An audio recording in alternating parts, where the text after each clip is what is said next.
Can I ask you to make sure that you switched off your mobile phone, as it may interfere with recording, and also with regards to your tablet, can you switch it to silent and its function into F8, and the usual reminder is just to ensure that you declare any relevant financial or other interests just as we move throughout the business.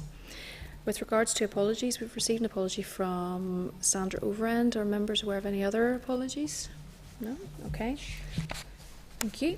Moving then to the chairperson's business. DFP Minister has indicated that the 2014-15 budget position appears to be resolved.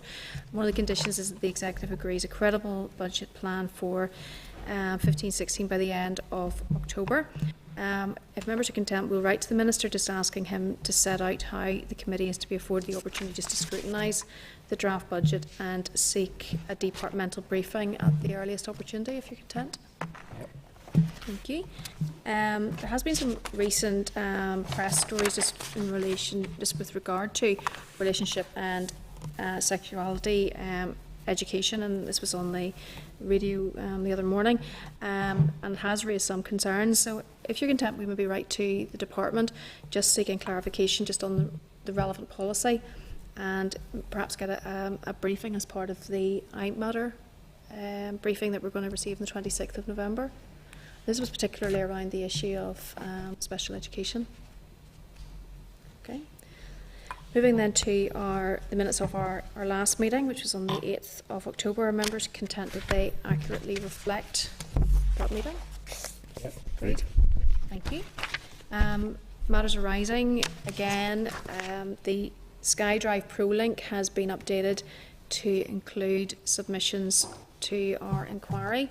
If you wanted to have a look at that, and if you're content that we update this information just on our committee website.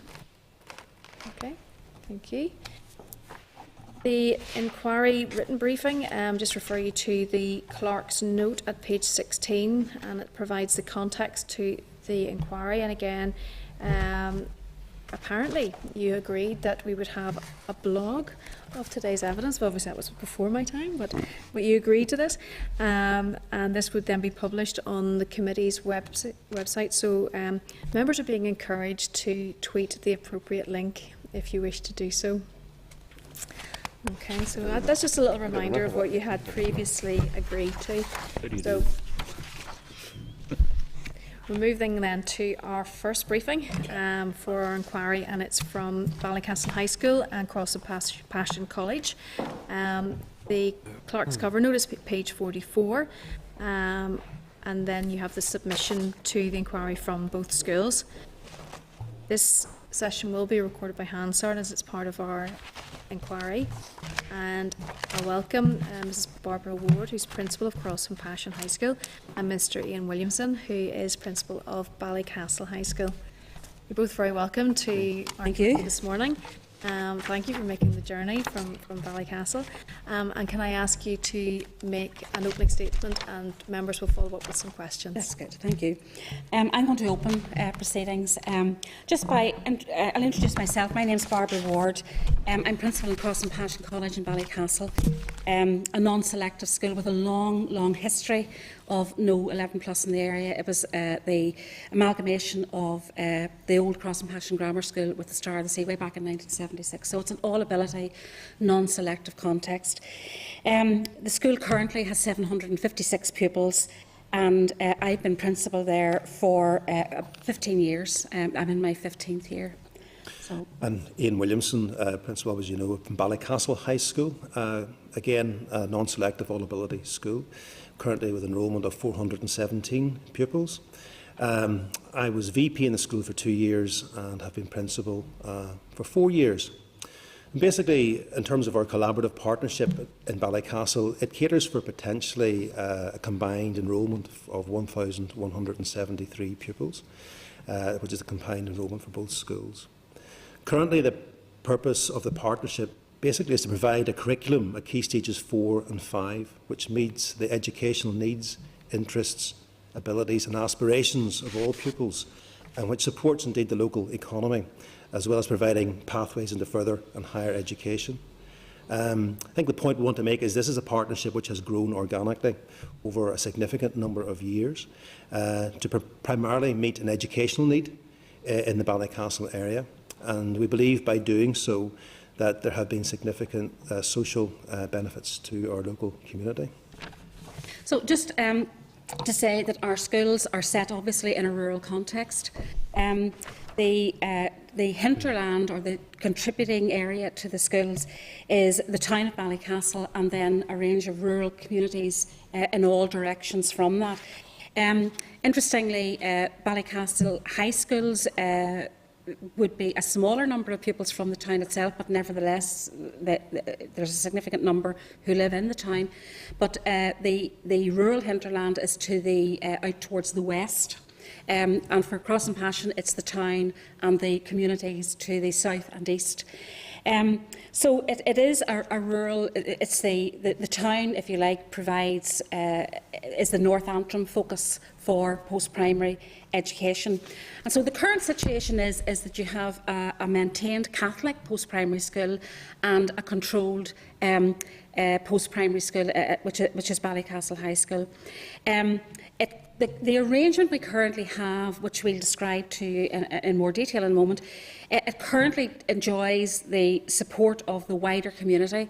The business community are very proud of the partnership and very keen to work with us to enhance it.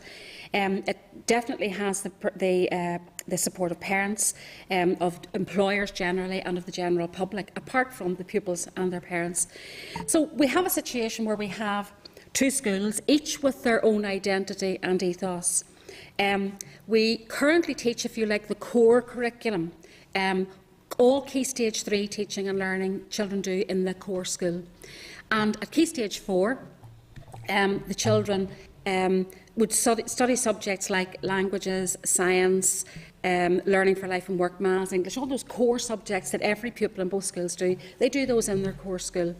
So at Key Stage 4, then they share some of the option blocks, which gives more choice, and at post-16 it's much wider sharing, and Ian will go on to describe that in a bit more detail.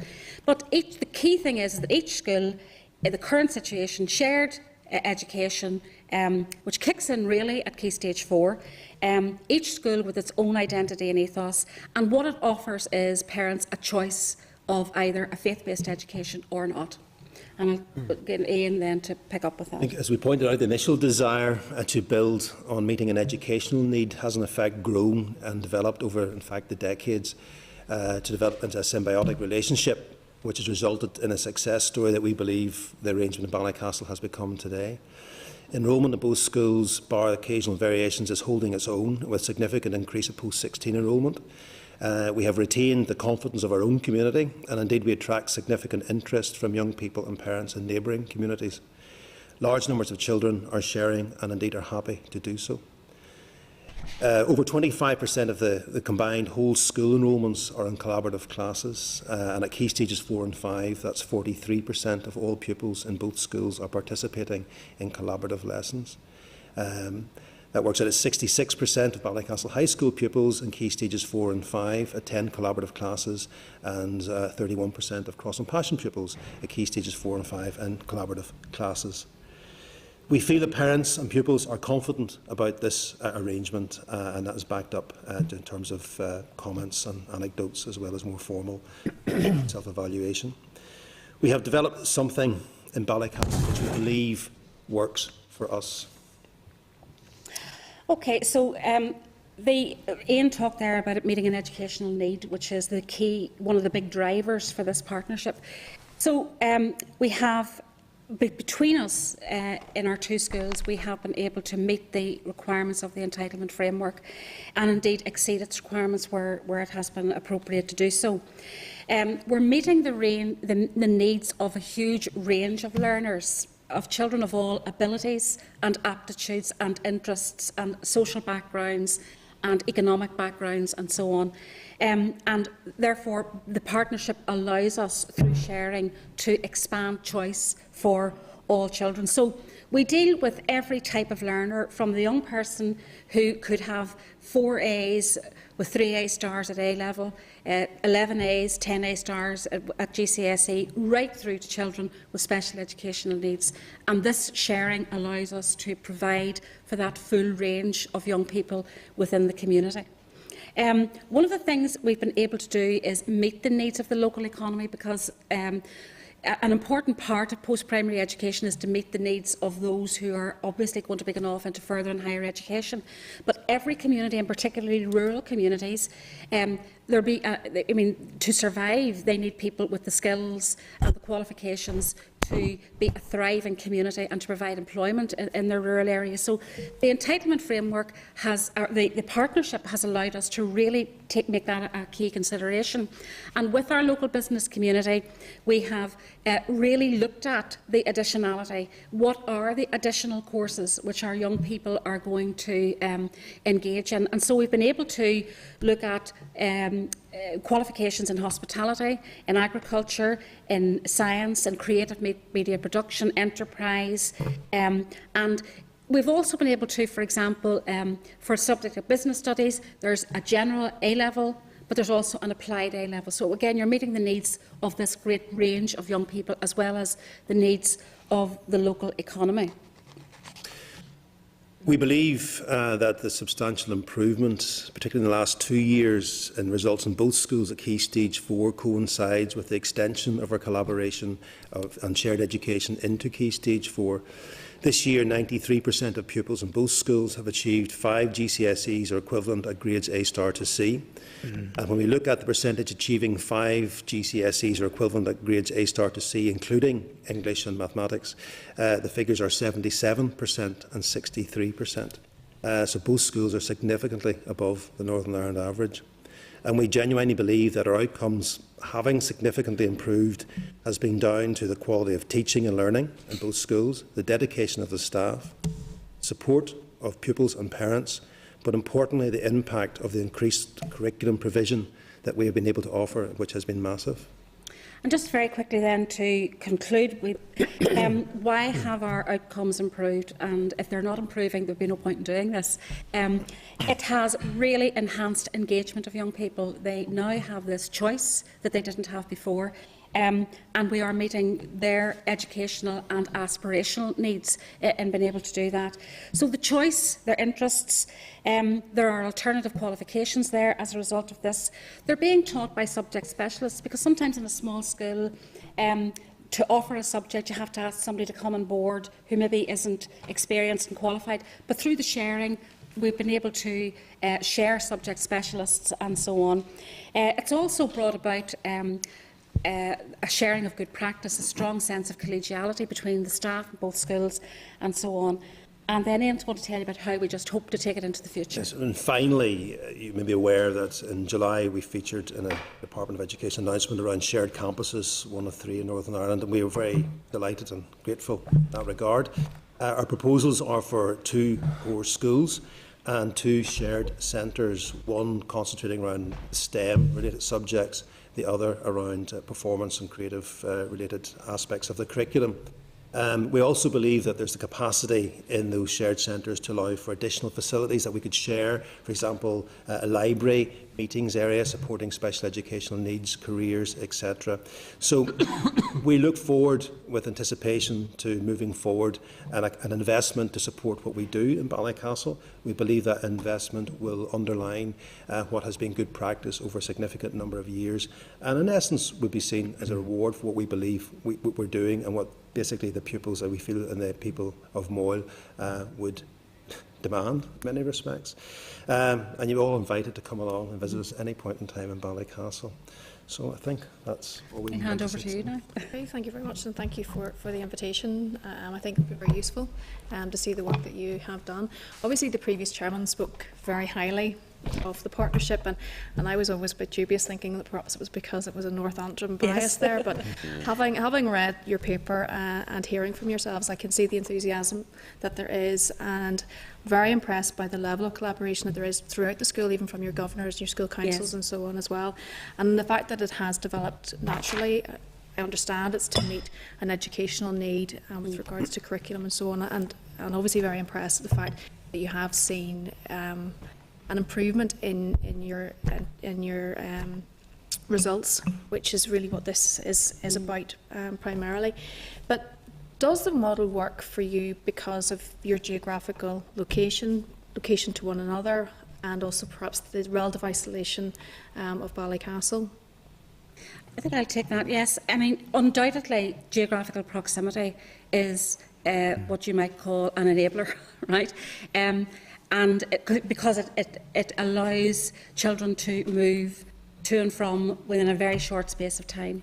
And so, yes, that is an enabler, and it certainly makes sharing much more doable, much more practical, and so on.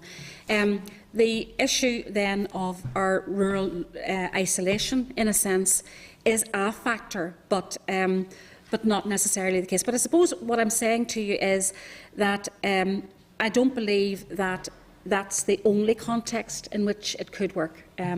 There's lots of potential for sharing to go on to meet an educational need, to expand the curriculum, either in that type of context or in other circumstances. But I would be saying that, long distances of travel time are expensive in both economic terms and in terms of learning time lost and so on. However, we're not unique in those geographical circumstances. I would be informed, from various ETI, for example, an inspection would have mentioned that there are other examples of schools with similar proximity that maybe haven't necessarily reached the same point that we're at. So while it may be not a one-size-fits-all, I believe that the model we have in Ballycastle would have be sustainable in other communities as well. There is a difference in your enrolment numbers. Yes. Mm-hmm. How do you ensure that it is a partnership of equals?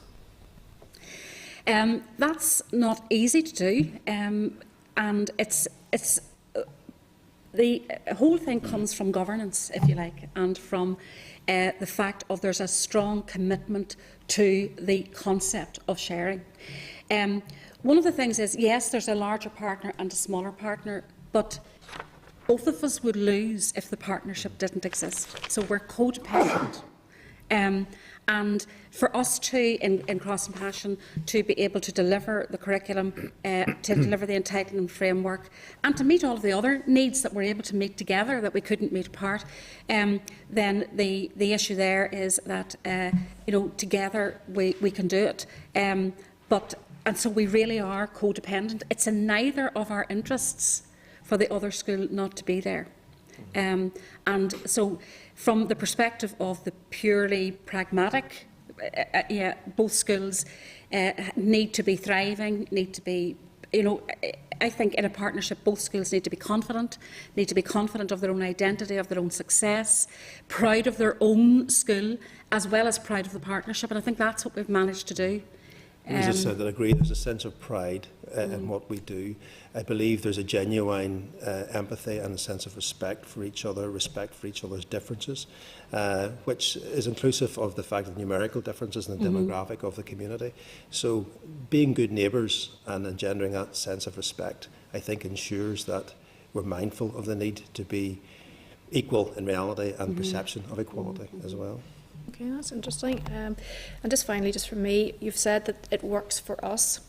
And obviously we're looking at this in broadest terms with regards to shared education and integration. But do you believe that there is a need for a formal statutory definition of shared education?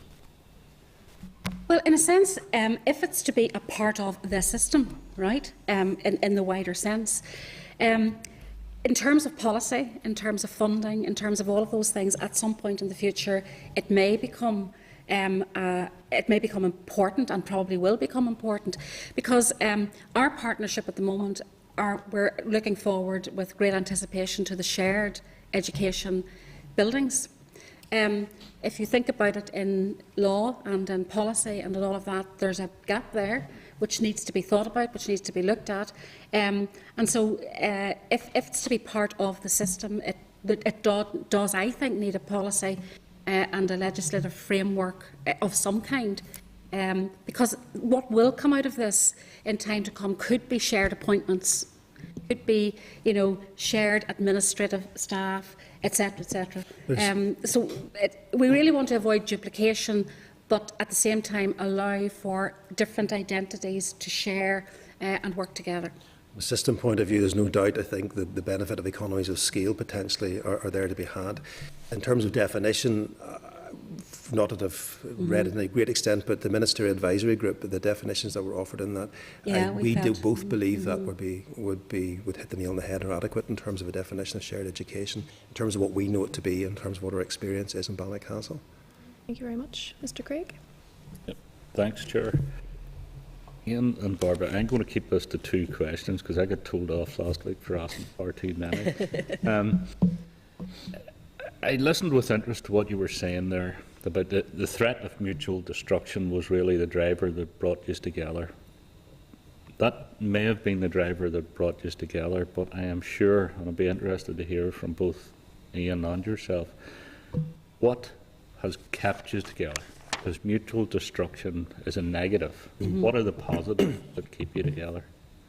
Well, in the context of my experience of my tenure in Ballycastle High School, which was 4 years as principal, 2 years as vice principal, the policy imperative of the entitlement framework was a factor in moving into Key Stage 4 in terms of the collaboration. Historically, it had gone back for decades in terms of post-16 sharing. The big positive in it is the genuine collaboration in terms of building relationships, the sharing in terms of staff development, the sharing in terms of professional development. All those are added value to what we're doing. And there's no doubt we've alluded to the potential for economies of scale, the potential for efficiencies, but just genuine sharing of good practice. I believe, as a principal of a controlled sector school, we have benefited from our involvement with the maintained sector school in terms of awareness of the differences around perhaps ethos in terms of educational outcome. I believe to be a driven ethos. I believe that we have benefited from that. We have shared and we have gleaned as a school from that. I believe Cross and Passion have benefited from us also. Yes, I would say that, yes, survival, but that's probably the lowest common denominator, if you think. But certainly, outcomes and saying that together, we can provide more opportunities for young people to succeed is probably the biggest driver for us. I mean, this cohort of young people who just went through in August there with their results were the first cohort of young people to come through this enhanced choice. And to be honest with you, I wish you had been there to share children from the lower quartile, if you like, in the ability range, coming in, being proud to achieve results for the very first time, instead of coming in, getting results and running away, or else them having to be posted out to them because they were so afraid of what they would see.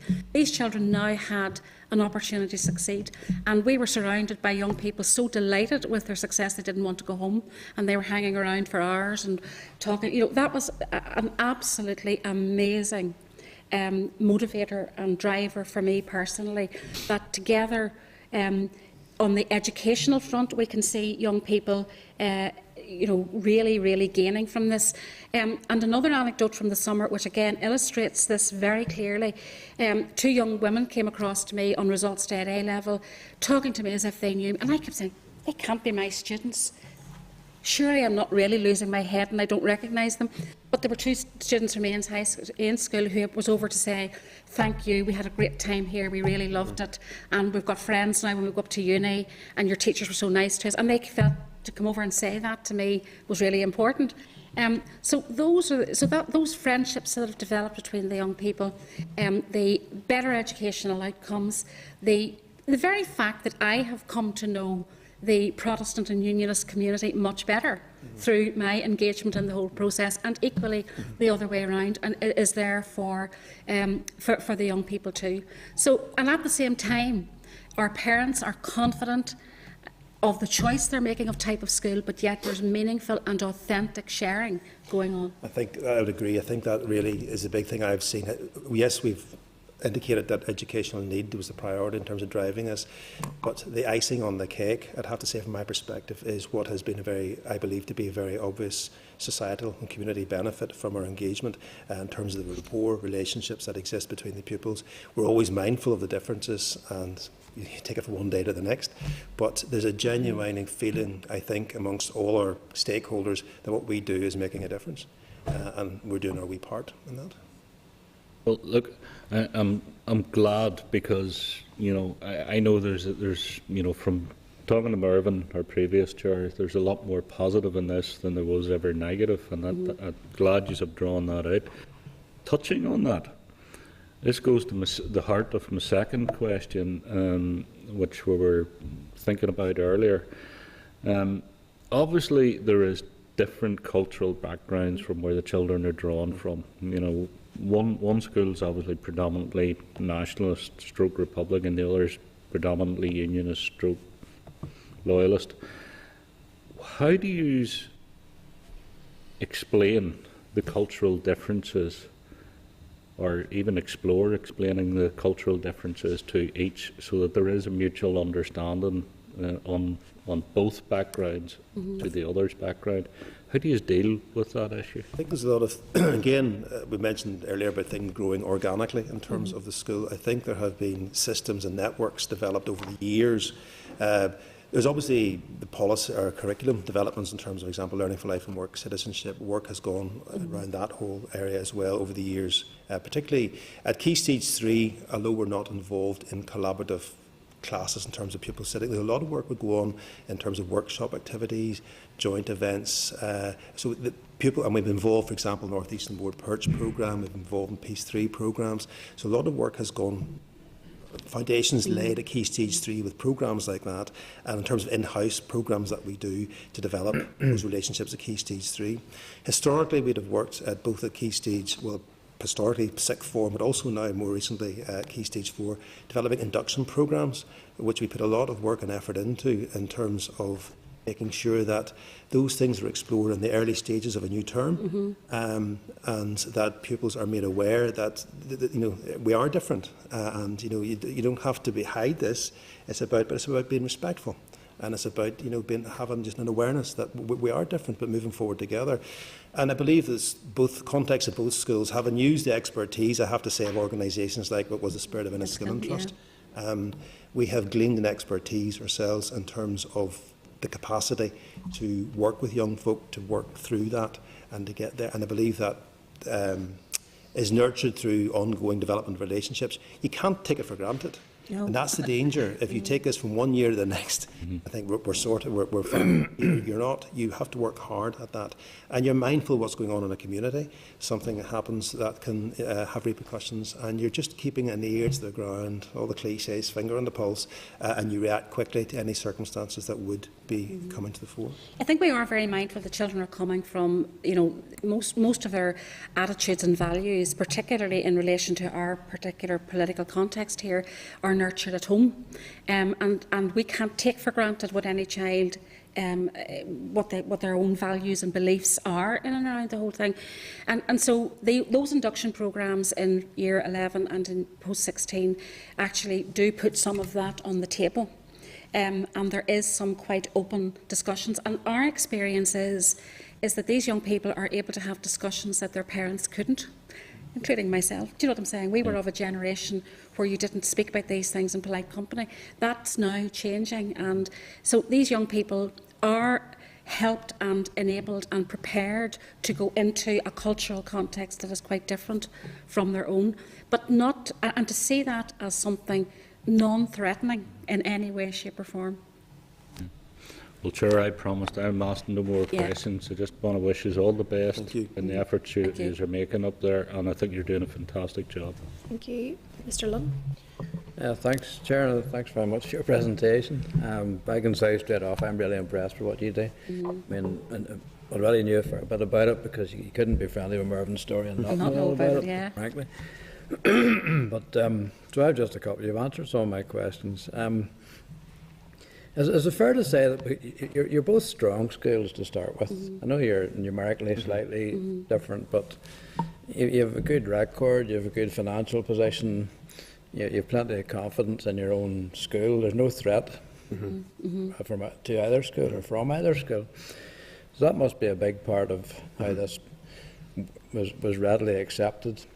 You say it's grown organically, and it's grown out of the necessities of the curriculum. Well, that's to me, that's a genuine starting point for sharing, and I thoroughly approve of that. But the way it seems to have developed in your case, frankly, makes me, it reduces my slightly sceptical approach to sharing as a concept, because it clearly works in your case.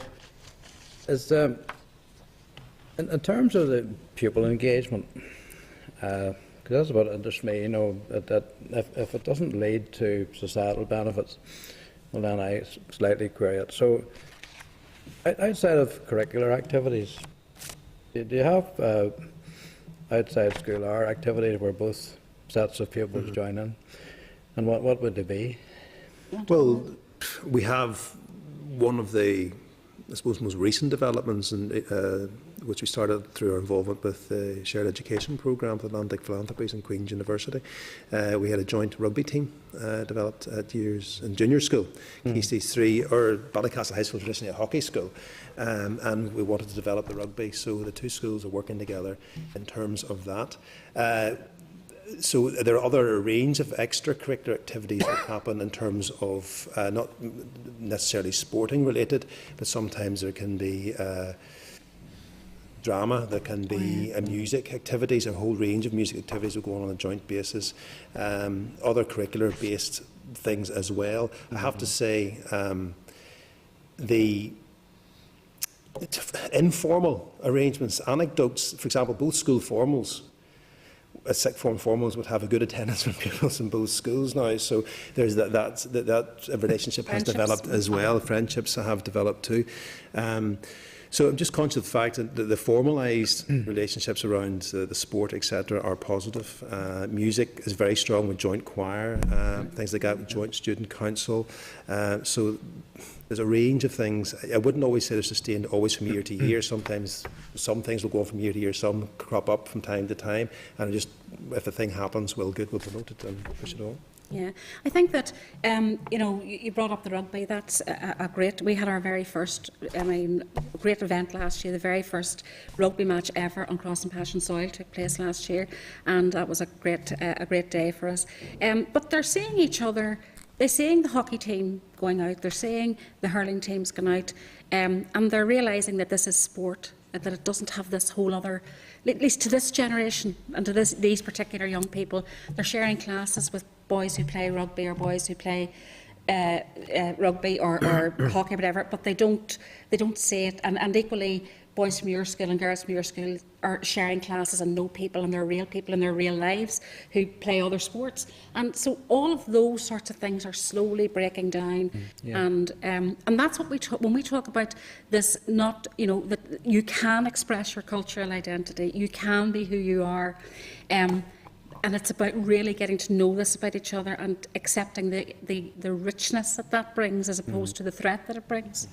Yeah, it's all just so impressive, honestly, but particularly when you talk about the school formal, because there's a real, that's a voluntary activity. If your pupils are managing to mix at that level, I suppose the natural question would be, have you had any marriages yet? No, but we've had some fallouts, which we've had to manage. But, you know, a small one too, which again, the local business community noticed. For many years, the high school children did not circulate in Ballycastle town, right? And now with the growth of sixth form and the sixth formers being so comfortable with each other and the real friendships that have developed, both schools now at lunchtime, the sixth formers are allowed to go into town and they go together. Yes. And that's something that has grown because the high school students went to Ian and said, the Cross and Passion students are allowed to go downtown at lunchtime, we want to go with them. And this was the first time that you would have had, you know, a couple of hundred young people from both traditions but that's taking part in, you know, in our local cafes, in the local shops and so on, which was, I think, a great thing to see, you know. I think it is too. I mean, when the committee went to Limavady Chair a couple of years ago, that was noticeable. Yes. Because they have a number of schools that are quite close together, and you could see the kids. I mean, literally see the kids mixing in the street. How far apart are your schools? Width of a road, It's a bit, well, All right, the- okay, yeah, right it's close. whatever that is. yeah. Well, look, I wish you well with it. I Thank think you. that's a terrific example of what can be achieved. Thank you. I'd love to come up and see it. You're very welcome. Thank you, Mr. Kinnan. Thank you, thanks, Michelle. Thank you, and I think you're an example to us to how to do things. And I think I very much get the feeling it's your energy, both of you, that really makes this work. But presumably with all the teachers as well.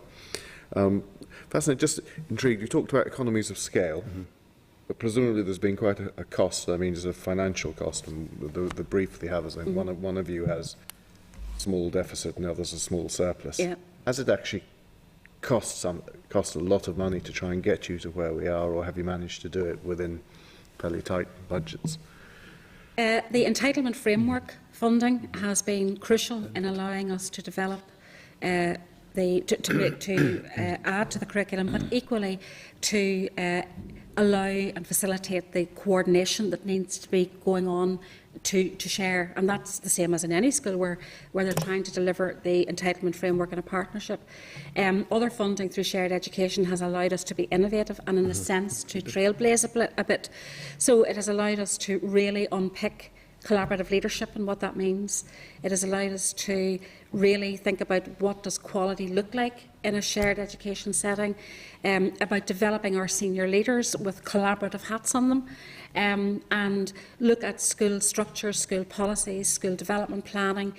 And in a sense, you know, the school development plans for both schools, certainly as they pertain to attainment and teaching and learning and improving outcomes, have to be one and the same thing, or broadly similar. So it has taken a lot of additional effort on our part and on our teachers' part, and that's at head of department level, at pastoral leader level, at senior management level and a principal level, to take a step outside the comfort zone and develop the structures and protocols, policies, to look at accountability systems and all of that you need to make the partnership work. I think in the earlier generations, if you like, the collaboration was at an extent where maybe the funding wasn't as critical. I think it was more an exchange, and people were happy just to do that. But the level we believe we're at now, and to sustain that into the future, particularly EF funding has been an absolute imperative for us. Whether something comes out of common formula funding to support shared education, we believe that it's something that needs to be given a lot of thought, but it is a resource that's valuable to us. And that's why I was raising it. I think it's something we should look into in detail with the common funding. On a second, you mentioned how well things were now working with businesses and university, and taking where Ballycastle is slightly off the road, but things are about to get better from that point of view. How far afield were your business links? And in fact, do many then go on to university outside, not necessarily just Belfast or Coleraine? Do many go across the water? Are you getting all the help from businesses? What can we do as a committee to encourage the sort of business and the university link? From a university perspective, young people are going to both the local universities and to Liverpool, Glasgow, London, Manchester, just the usual.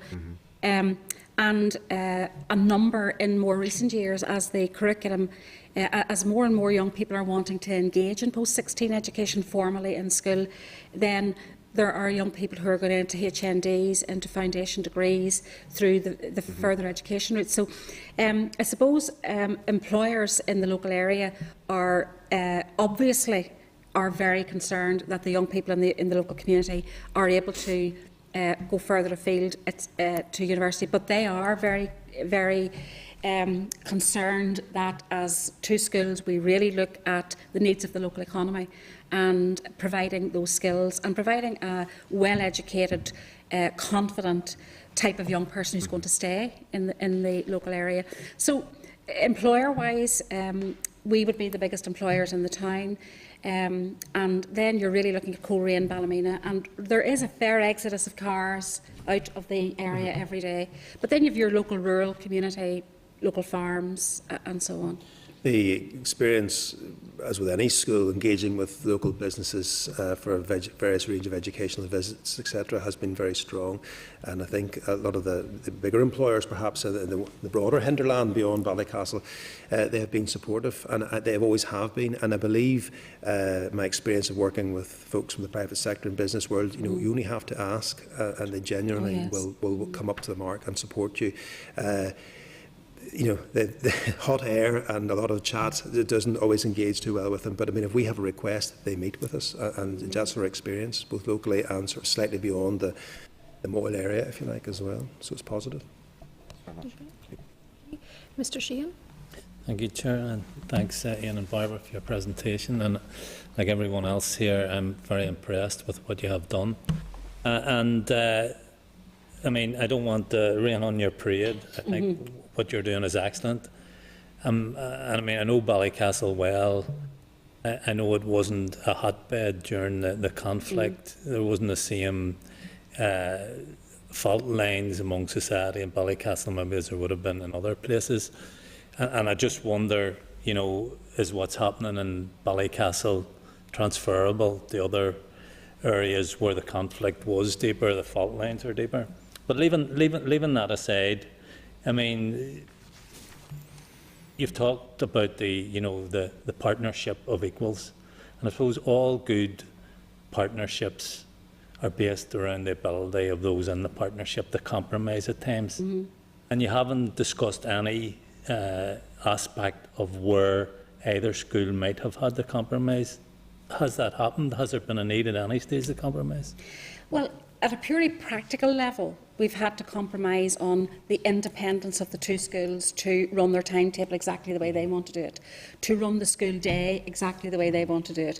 So we've had to agree, and both schools have had to move on very practical arrangements, like the timetable, like the beginning of the school day, the end of the school day, like holidays, which both schools would independently have done. For example, Ballycastle High School always had the Lammas Fair Day in school. Our school was always off the Lammas. So it's all those compromises but they're kind of, if you like, organisational and sort of fairly mundane things in a sense, although they're very precious to people too.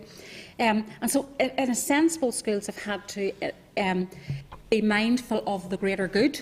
And when we've had to change holidays, change holiday arrangements, etc., etc. In terms of any compromise of education and of the quality of education, there's been no compromise because we're both working on a common purpose, and there's no necessity for any educational compromise of any description. So, in that sense, no, we can't operate as two completely independent entities. But there's nothing of real significance that we've had to compromise, which I would think either culturally, educationally, or in any other way.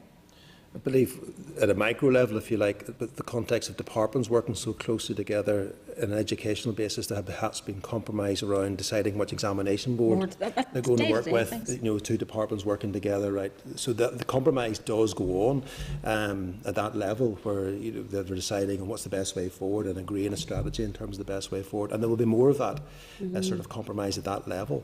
In terms of whether what we do is transportable to other areas where conflict has been a bigger issue. I can't speak beyond what is my own experience in Ballycastle, but the majority of our pupils don't come from Ballycastle. They come from a surrounding hinterland, which would have a different political outlook, perhaps, than the context, perhaps, of the demography would allude to in Ballycastle. But we have a quality product in terms of what we deliver, and we believe that overarching, parents want their children to go to a good school, and I think if what we are doing ticks that box, it gets over any hurdles in that regard. That was our experience. Yeah. Our guiding principle, and we have talked a lot about guiding principles and what do we believe, what are the core values of our partnership, what is our mission, what are we really trying to achieve here. And our guiding principle is, when we come to compromise or making a change, it's not about your school or my school or who did what first or who. It's what is best for these young people. And if you never deviate from that, you'll never go far wrong. if it's completely pupil-centred and any compromises or changes that are made are really considered with that as your basis, I think that's how you do it. It's need-driven. And I absolutely agree with that sentiment. And I was interested in Trevor's question about extracurricular activity. And I'm just wondering, because I know Cross and Passion and Ballycastle in general, a strong tradition of producing good hurling teams.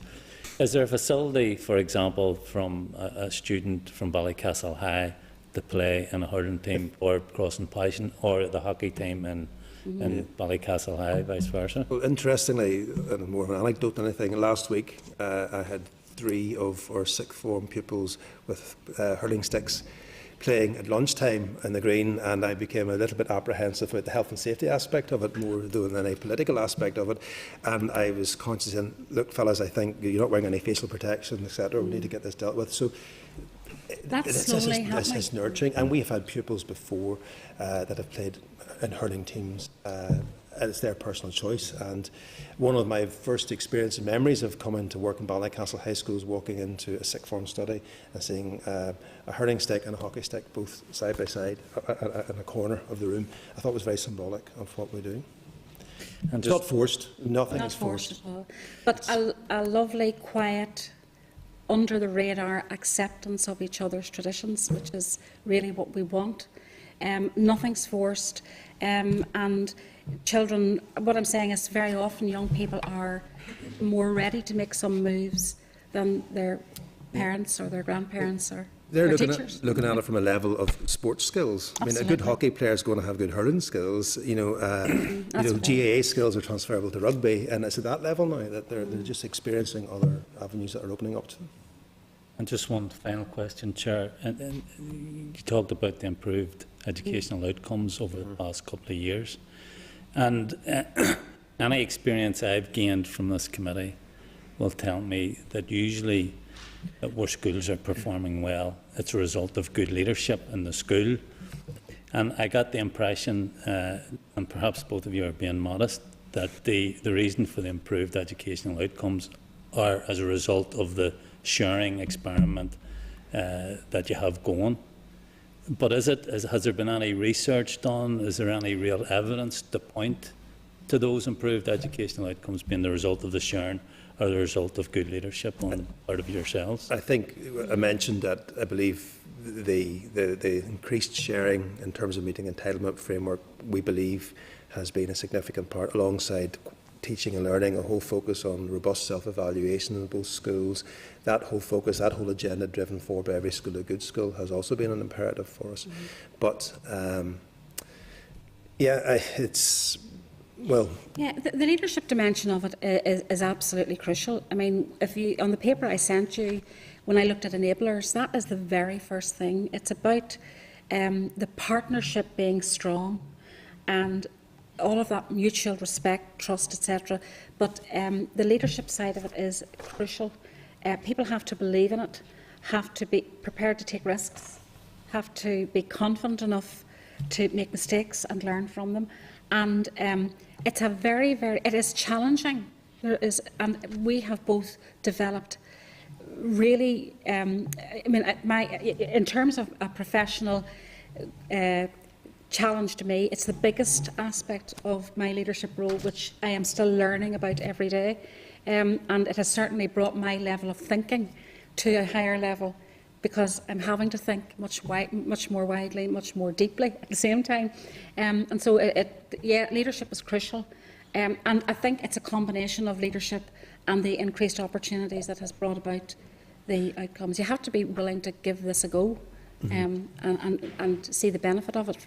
At leadership at all levels in the context of the school, both at the teacher level and middle manager level, is critical, and that has to be initiated with open relationships based upon trust and mutual respect, both at a professional level, never mind at a religious level or system level. It's just about giving people space to develop those relationships, and that's critical, and develop trust. Thanks very much. Thank you. Mr. Rogers. Thanks. You're very welcome, Barbara and Ian. This has just been so refreshing. And just following on from Pat, you talk about leadership at every level, but you know, the enthusiasm, the drive, the passion you've shown for this even here today just tells me that leadership at the top is key to this work. And so well done to that. And one line that jumped out at me at the report was when you said that, you know, the sharing goes beyond the classroom, and you've talked about that and so on. I suppose my question really is, could you tell us a wee bit about your journey in terms of how you brought parents along with you? Because to me, that's a key factor. Right.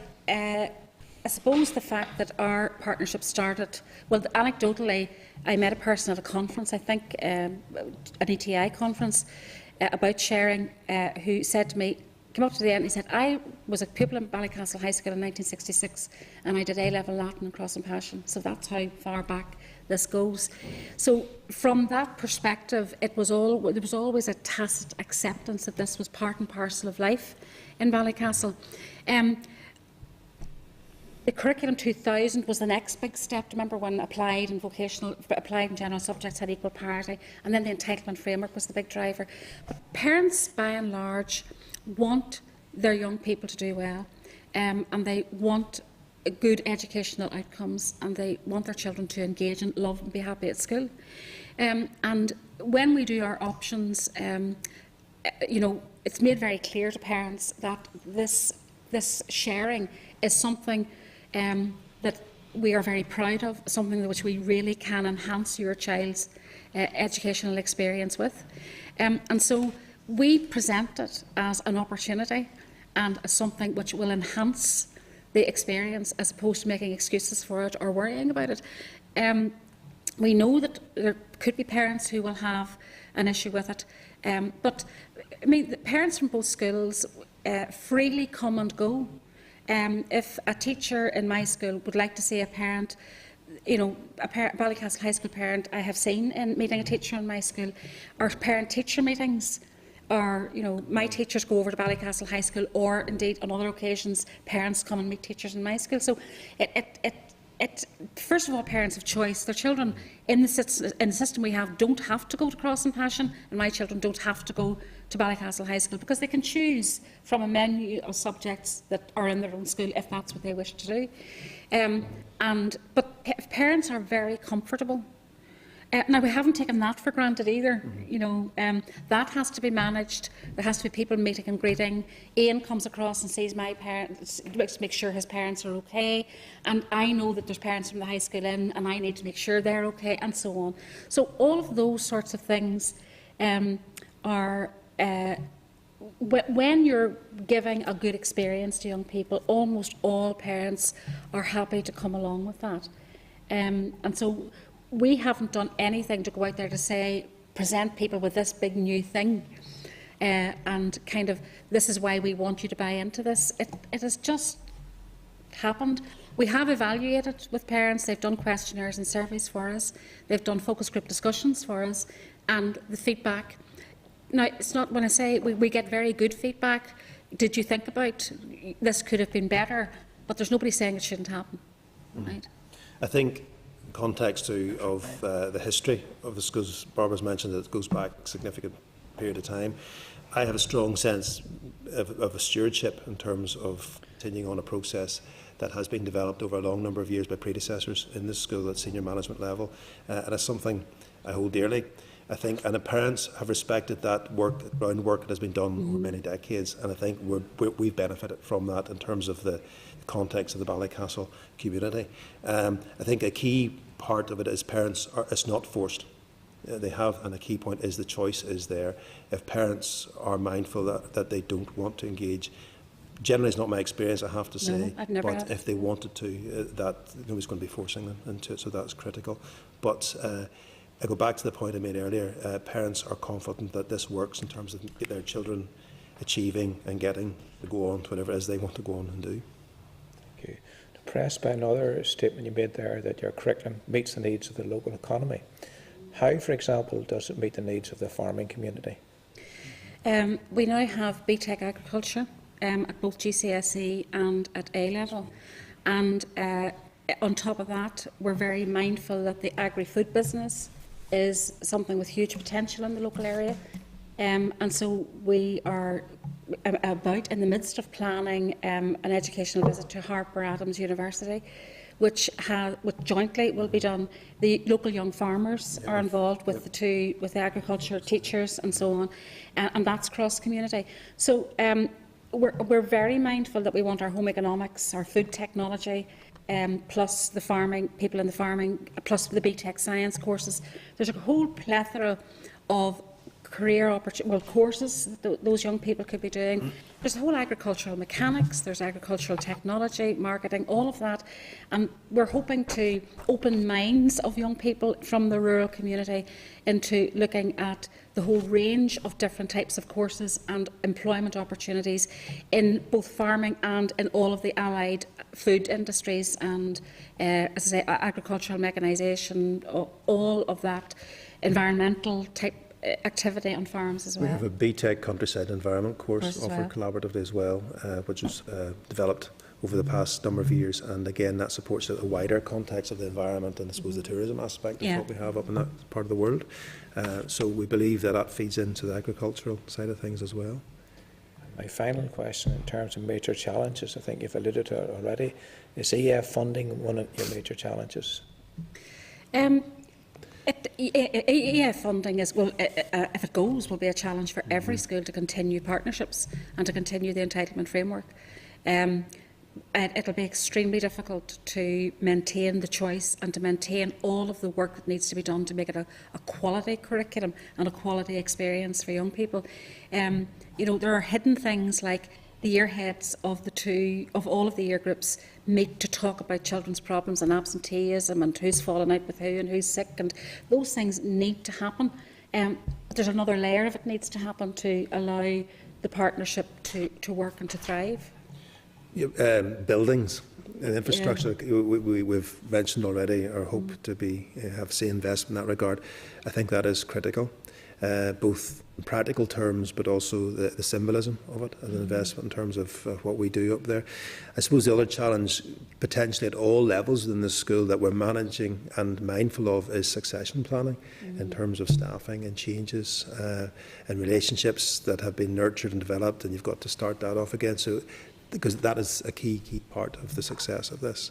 So those would be buildings in my mind, and relationship building and succession planning. Could I thank you and keep up the good work? Thank you. Thanks, Chair. Thank you. We have 3 more members who have indicated for questions. And I ask for brevity, and I apologise but I'm just conscious of time. Yeah. Mr. Newton. Sorry, Chair. I'd only want to say I don't believe this has happened except for the enthusiasm that both of you have demonstrated here today. I think this can only be good for Northern Ireland, for the pupils, for the future, for all our futures. All of my questions really have been answered, Chair, except I suppose you will really have cracked it if you get to 1 school formal as opposed to having 2 school formals. Well, it would mean that we didn't have to go to 2. Indeed, and all the problems that those present, I imagine. But like others, I would congratulate you on and encourage you to keep up the good work. I know I said to be brief. I didn't expect you to be just Mr. Hazard. Thanks, Chair. Welcome. Apologies I missed the start of your presentation. I just wanted to ask perhaps a wee bit on the theory behind the concept of sharing. Yeah. There are those who suggest that sharing in itself is a just reward, that's the process of sharing is an end in itself. There are those who say it's a staging post on the way to one school in Ballycastle, for example. How do you see it for your community? How do you think your community sees it?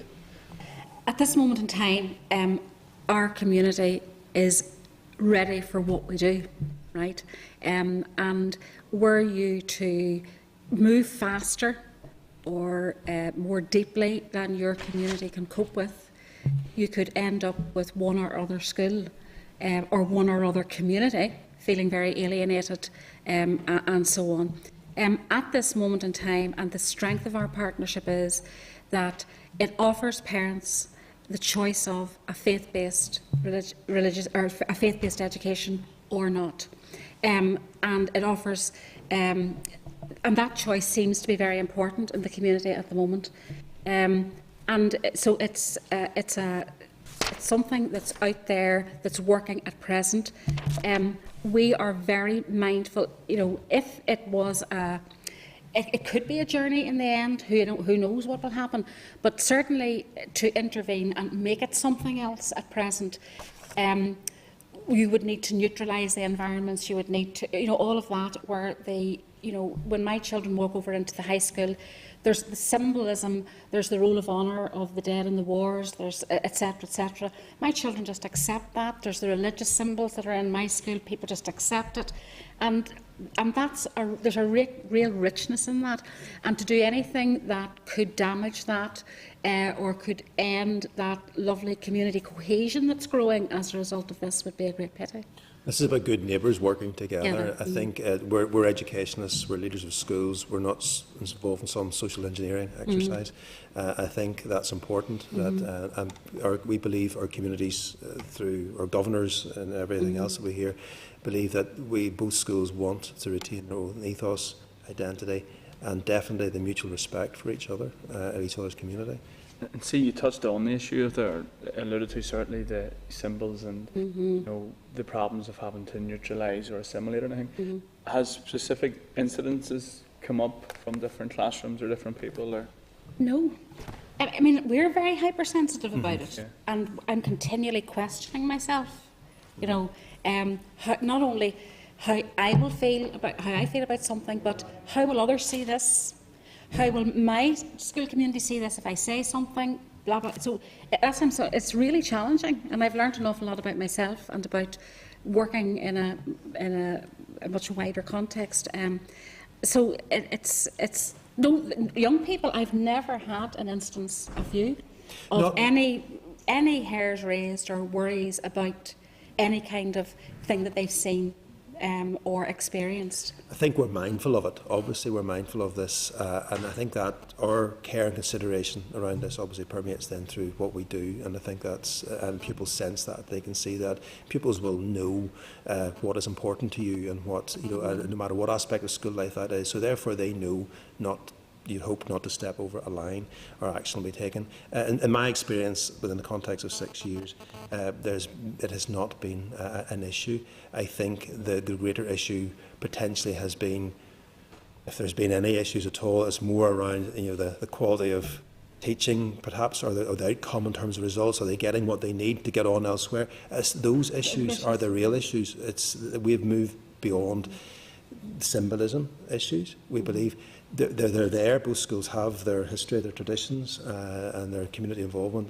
We're good neighbours. We respect that, but nobody's rubbing anybody's nose in anything. Yeah, and I think what our guiding principle, again, we've talked about these things, is always, you know, it's okay to express who you are, but it's not. So long as that is not done in any way which is offensive to anybody else. And our young people and ourselves have had to think about that and make decisions based on that.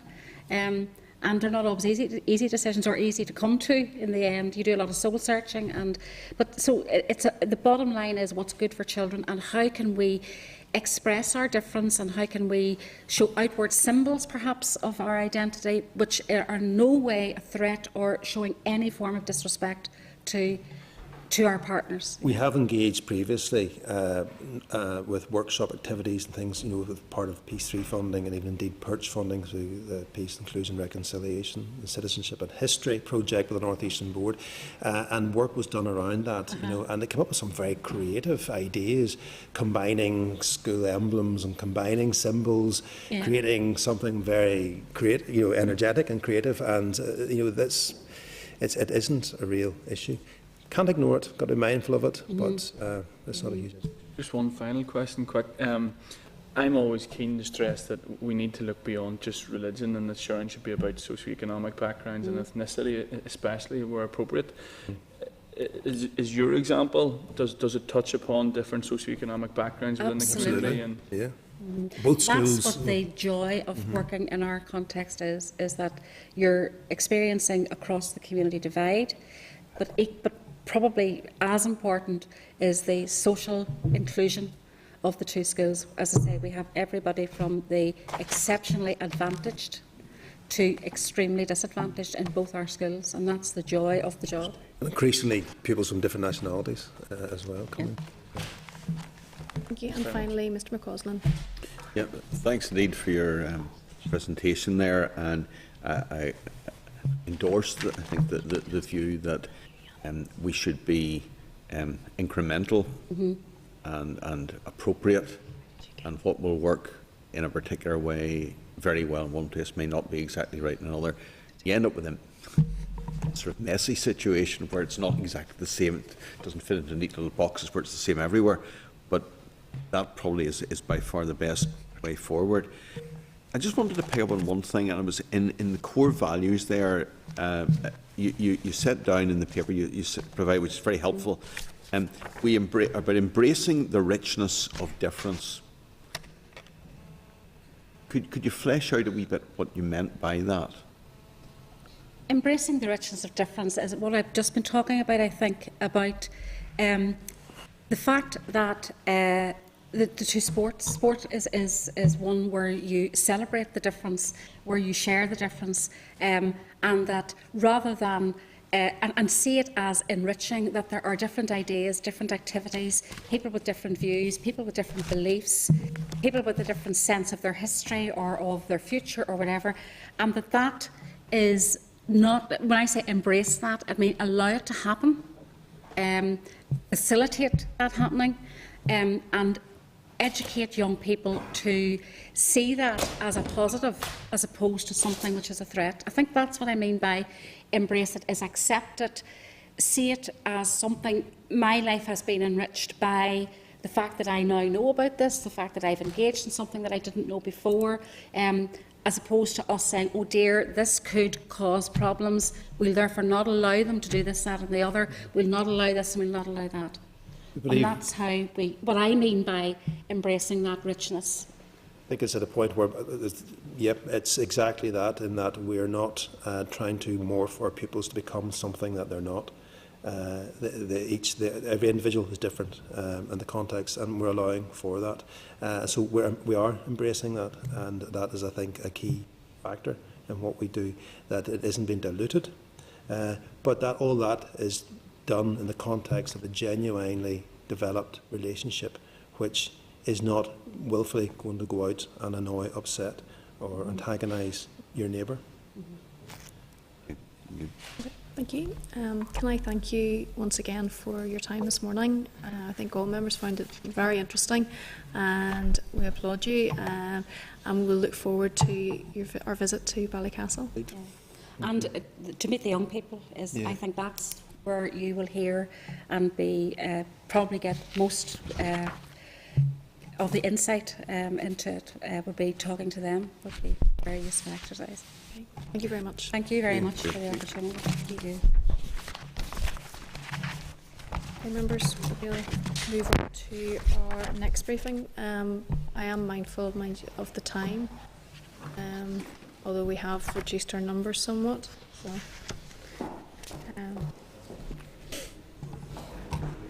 Definitely.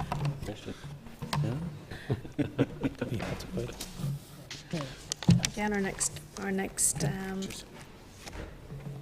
briefing, it will be from Professor Knox and Professor Brea. The clerk's cover note is at page 67, and all relevant papers are also included within your pack. Morning. Morning. Gentlemen, can I welcome you to our committee? It was still this morning, and you've obviously been able to have the benefit of having heard our previous witnesses.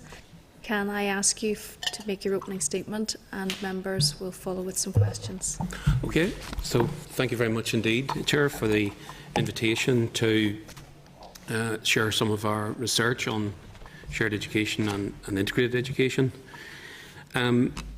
We're going to keep it fairly brief in the sense that we're just going to walk you through the key points in our paper, which is, apologies, slightly longer than a briefing. But I'm going to talk a little bit about definitions, the extent of segregation or parallel systems, perhaps look at the demand for integrated education. My colleague Vanny is going to look at performance, school performance in integrated sector. I'm going to talk then a little bit about the shared education model. Vanny's going to talk a little bit about the quantification of the shared education experiment, if you will, and then I'm going to finish talking a little bit about where shared education is going in terms of the future. That probably sounds long, but we'll keep it very brief. Okay. So just linking to your terms of reference, particularly in terms of definitions, I think now it's very clear in legislation what integrated education is, which is defined in the 1989 order, Education Together at School of Protestants and Roman Catholic Pupils. On the back of that, there's been various attempts to define what shared education is, and I suppose the one that's most often quoted is the one in the Ministerial Advisory Group context.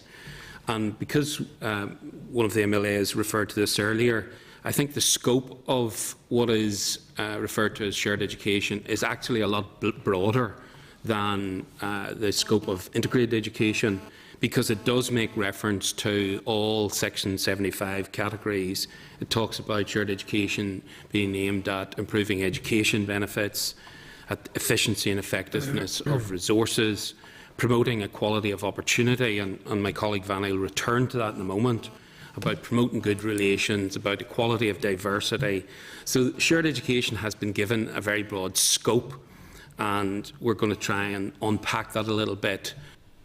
It is fair to say that shared education isn't something that's radically new, in the sense that the Bain report in 2006 referred to iterations of shared education like federations, confederations, shared campuses, shared face schools. But I think the impetus for shared education has been given a huge boost by the shared education programme run by Fermanagh Trust, Queen's University Belfast and North Eastern Education and Library Board. I think one crucial point that we would want to make in terms of shared education as a definition, and this has been picked up by the Minister, is that it involves 2 or more schools. So I think that's a central principle that we might want to return to later. I think one of the things that's coming out of the most recent judgment, and this by Justice Tracy on integrated education, and I think this has some ramifications for how we define it, is that Judge Tracy has been very clear, and that this has been picked up in a debate in the Assembly here, that integrated education cannot be delivered by schools within a predominantly Catholic or Protestant ethos.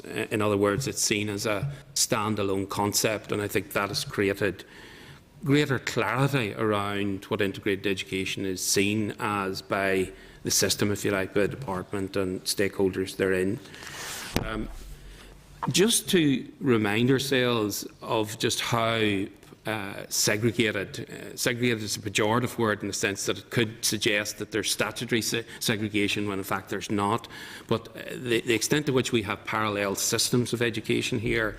And I just want to give you a few brief statistics that in our primary sector, 6.2% of Catholics attend primary school, attend controlled primary schools, 1% of Protestants attend maintained schools, 5.7% of primary school attend integrated schools.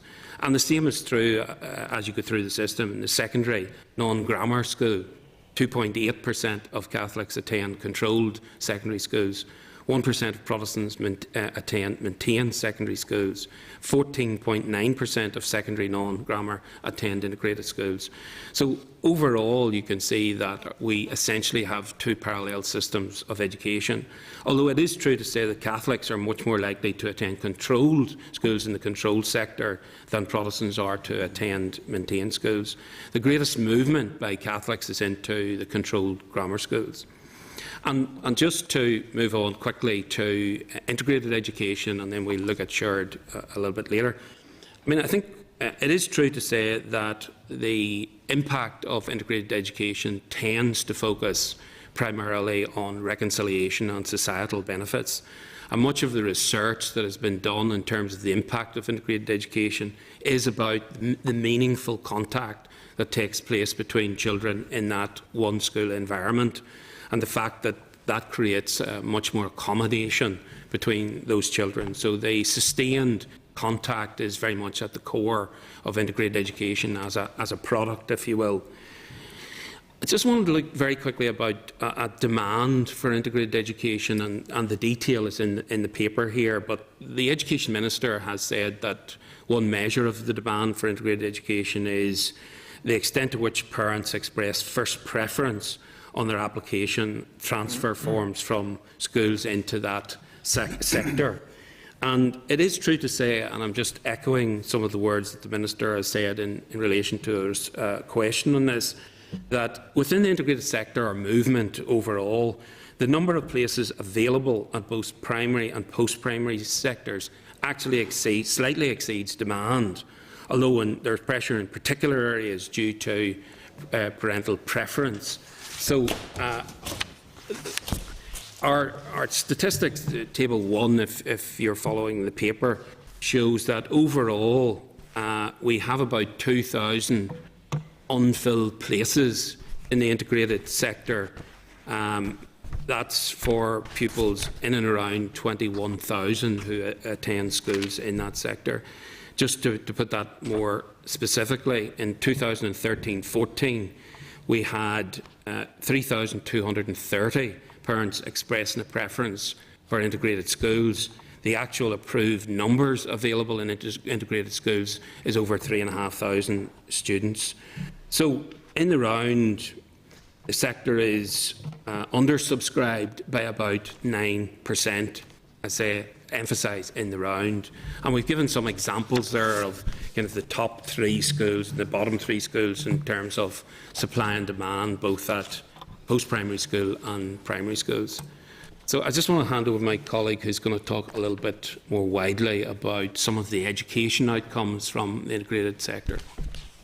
So, thank you, Chairman. So, I'm Vani Barua. I'm Professor of Economics at University of Ulster.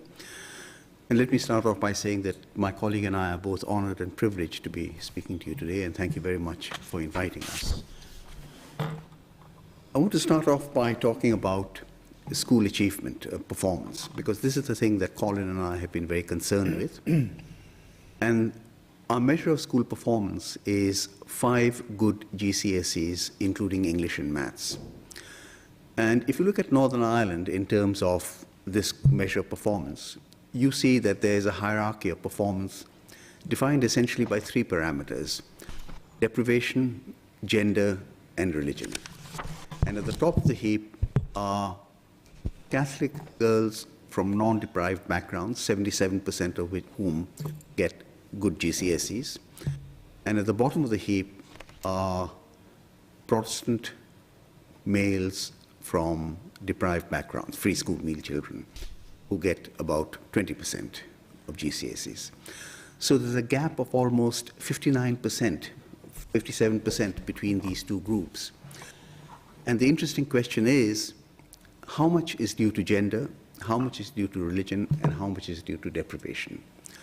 And we've performed this calculation, and on our calculation, 10% is due to religion, 22% is due to gender, and 68% is due to deprivation.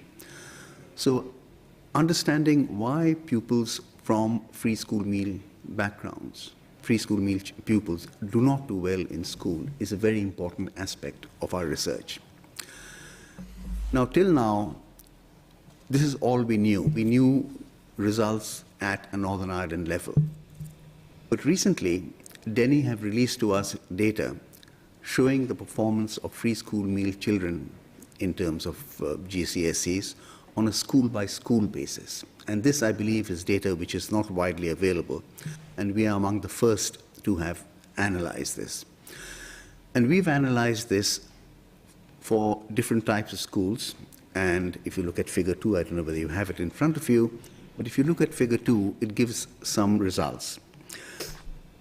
Preschool meal children do best in Catholic maintained, in the non-selective sector, they do best in Catholic maintained schools. 23% get good GCSEs. They do worst in controlled and controlled integrated schools, about 12%. They do slightly better in grant-maintained integrated, about 16%. So generally, there is something about Catholic-maintained schools which allows free school meal children to do well. if you look at the intake of free school meal children, again, it's the Catholic sector which takes the largest proportion of free school meal children. It is in the non-secondary sector, in the secondary non-selective sector, it is nearly 32%, whereas the other sectors weigh in with 23, 24, 25%. So there's a big gap in the intake of free school meal children between Catholic schools and other schools. And similarly, if you look at the grammar school sector, big gap between the performance of free school meal children in Catholic ethos grammar schools and Protestant ethos, 88 and 80, and also the intake of free school meal children between Catholic ethos grammar schools and Protestant ethos. Nearly 10% of grammar school pupils in Catholic grammar schools are free school meal children, but only about 5% in Protestant grammar schools. So there's something that we need to investigate and need to understand there. We've also done this analysis on a school-by-school basis. Contrary to popular belief, free school meal children don't always do worse than non-free school meal children. There are 22 schools in Northern Ireland in which the performance of free school meal children is at least as good as that of non-free school meal children. And we list these schools in Table 6. So it's not necessarily the case that simply because you come from a deprived background, you will do worse than somebody from a non-deprived background. There are also 23 schools in which the gap between free school meal children and non-free school meal children is within 10%. So it's a gap, but it's a very small gap. And again, we list these schools in Table 7. But at the other end of the scale, there are 68 schools in which not a single free school meal pupil got good GCSEs, including English and maths. There are 68 such schools. So these schools cannot even report a single pupil getting this particular qualification. We don't list these schools, but let me say that of these schools, 30 were controlled, 25 were maintained, 10 were integrated, and 3 were Protestant grammars.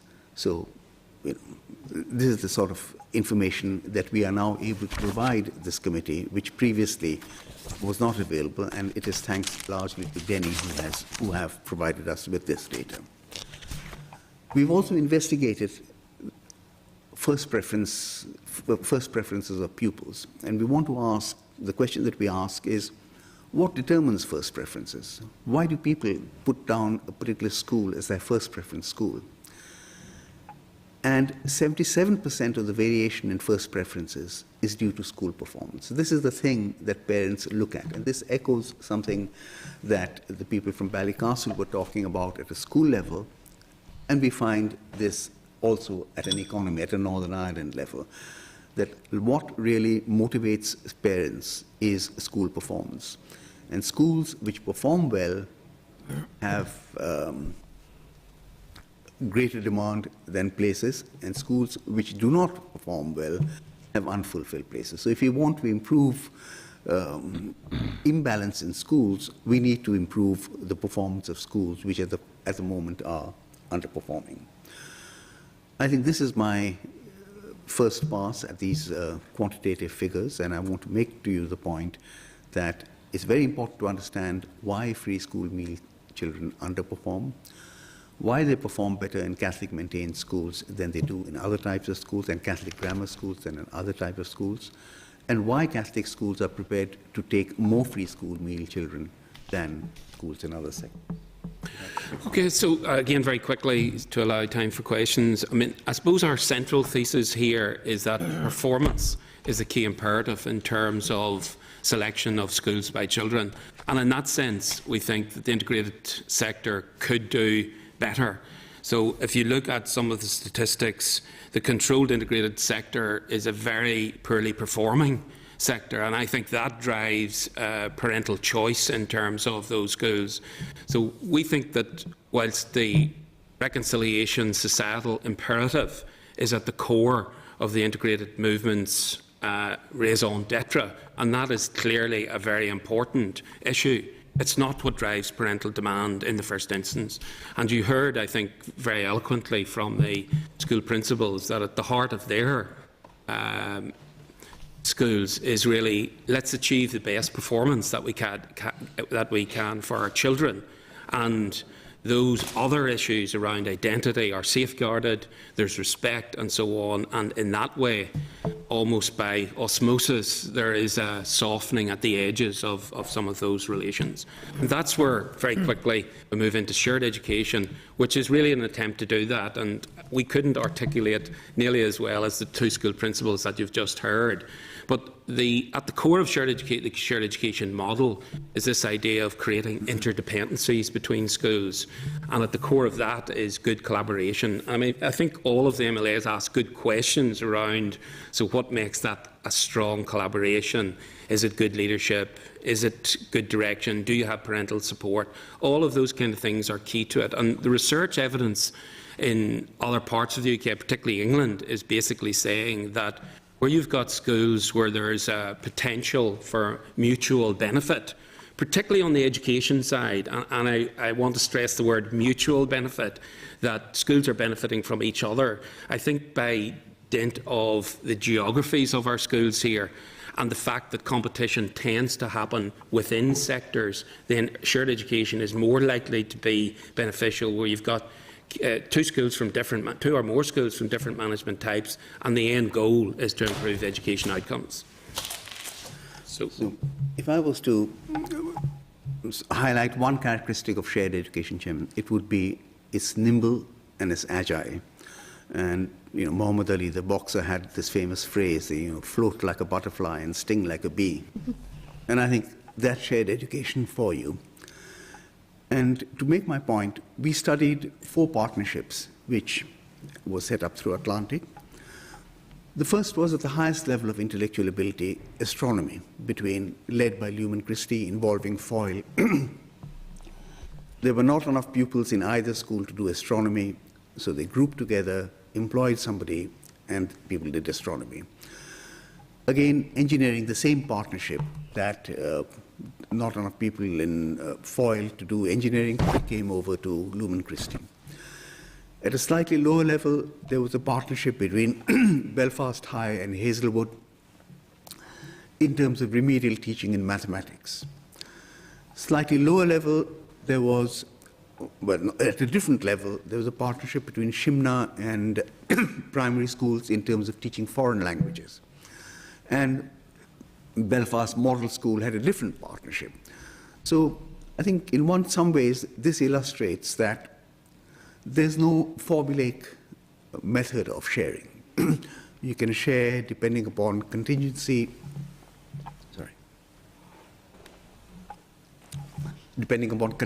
and need, ranging from astronomy to civics to foreign languages, etc. What we did do was we evaluated the kind of benefits that might result from shared education. And I think the essential point that I want to make is that at the margin, it lifts the performance of certain students. Pupils who would not have got good GCSEs get good GCSEs. People who would have got good GCSEs go on to do A-levels. And people who would have done A-levels then go on to do university.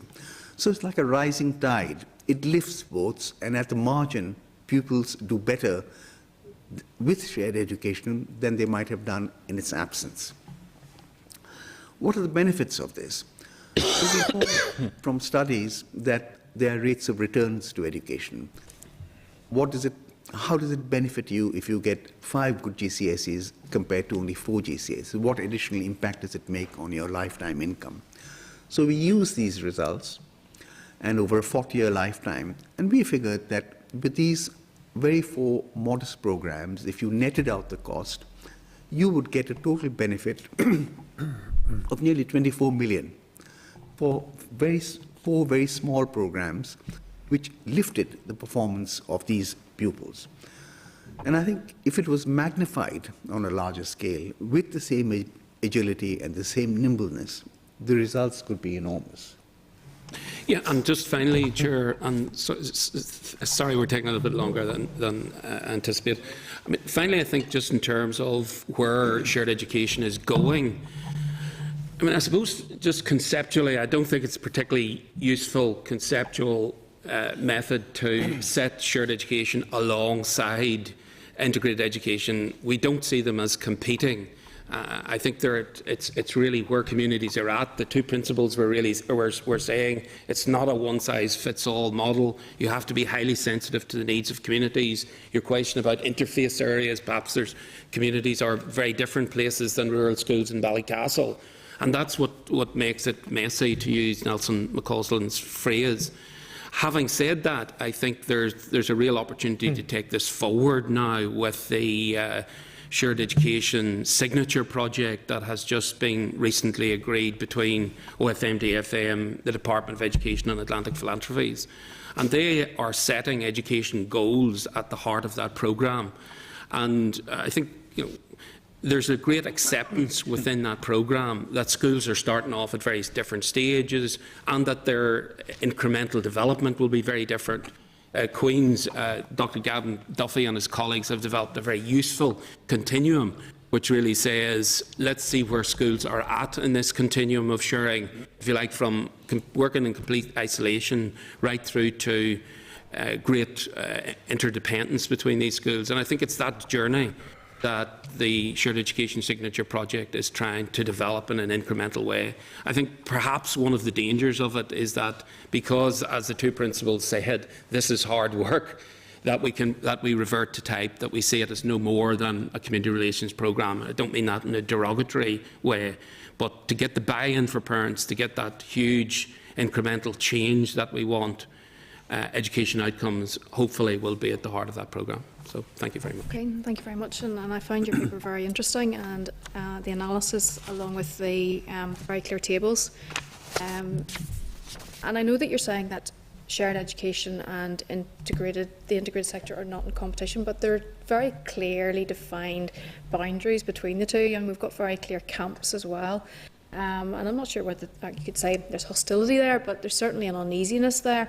Perhaps that maybe one would perceive that the other is trying to steal its clothes. But there may be an issue around definition.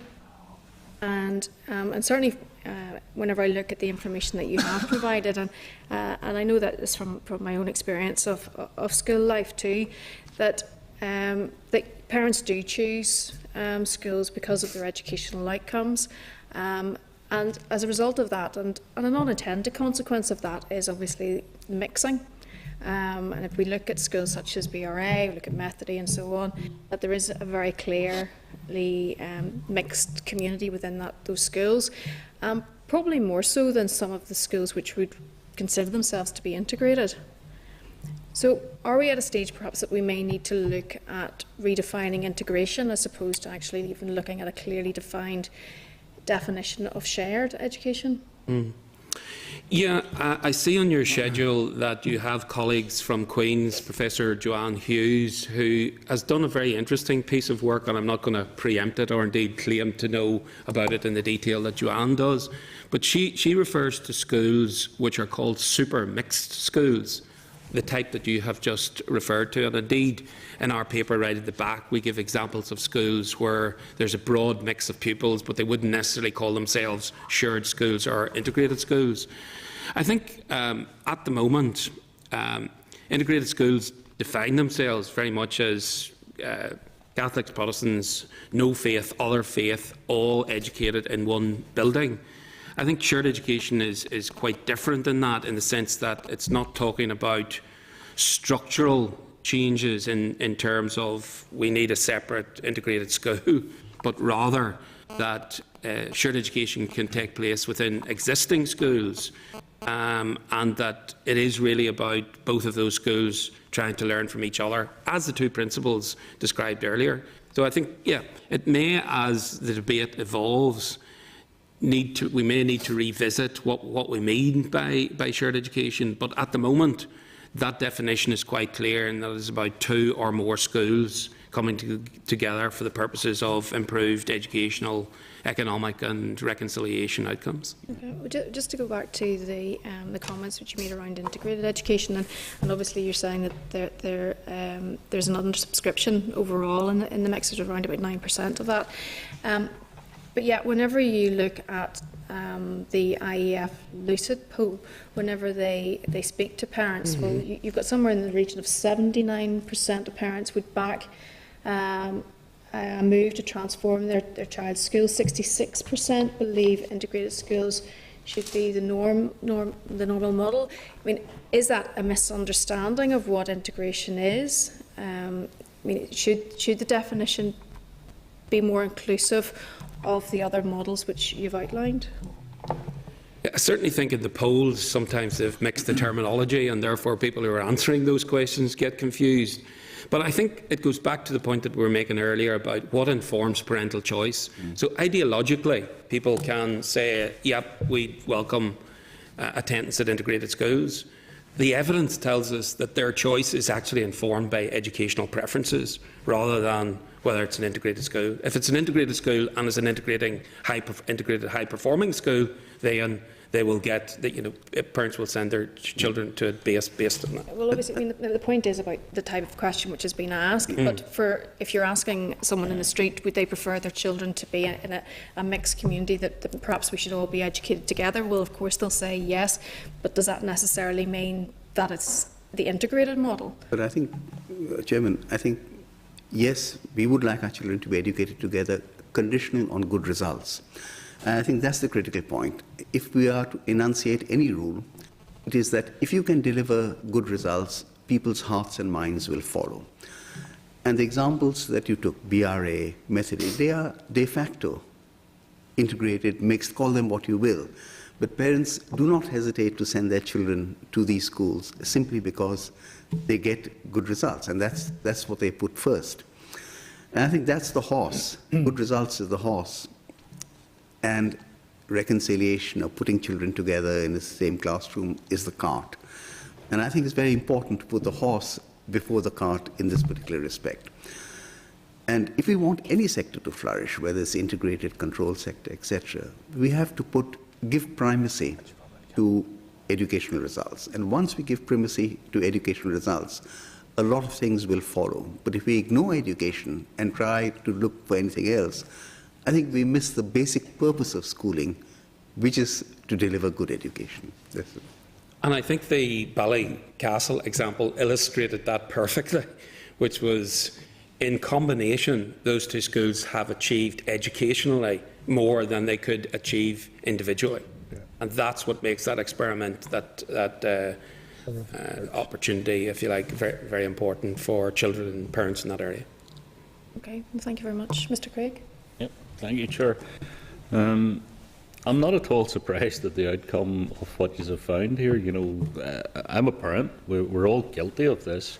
You look around, you find the highest achieving school out there, the one that seems to get the most out of their pupils, and that's where you send your children. I don't think there's any rocket science in that itself. The one thing that I suppose I also was not at all surprised about in what your report states is that the maintained sector seems to be the least integrated. I'm not at all surprised. It's a faith-based education system, therefore it's singularly focused on one faith. So integration doesn't really be a big factor to it. And looking through the statistics in Northern Ireland, I wasn't at all surprised to find that there's practically no other denominations go to it, or no other faiths go to it. Does that not lead on to then, the argument should be a more shared focus around this, because the maintained sector is also one of the biggest sectors in Northern Ireland. I would have to be honest and say it's probably one of the best performing sectors as well. Mm-hmm. So there's lessons need to be learnt from that. And if that is the case, should we not be focusing more on the shared aspect of this than the integrated sector? Because let's face it, if the largest sector of all is a single faith-based thing, we're not going to get to the integrated overnight. You're definitely not going to get there overnight.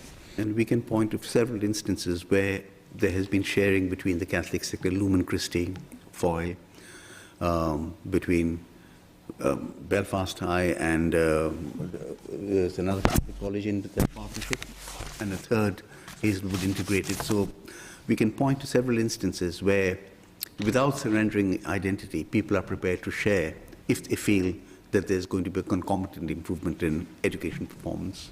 Yeah, and just to illustrate that as well, I mean, Queen's, again under Dr Duffy, have provided a very good example in Derry, Londonderry, between St Mary's, St Cecilia's and Lisneal College. And the whole basis of that partnership was mutual benefits for all three schools. I mean, Lisneal had performed not so well in terms of some of their school inspections. St Mary's, St Cecilia's came in to help with that. They improved their educational outcomes. In turn, St Mary's and St Cecilia's benefited a lot from some of the pastoral work that was going on in Lisneal. So it's an example of mutual respect, reciprocity in terms of benefits. But also, I think, in terms of, and again, the two principals in Ballycastle made this point very clear, about maintaining their own identities. I mean, there are lots of parents in society here who are still not at the point where they say, we want to send our children to integrated schools, and you have to respect that.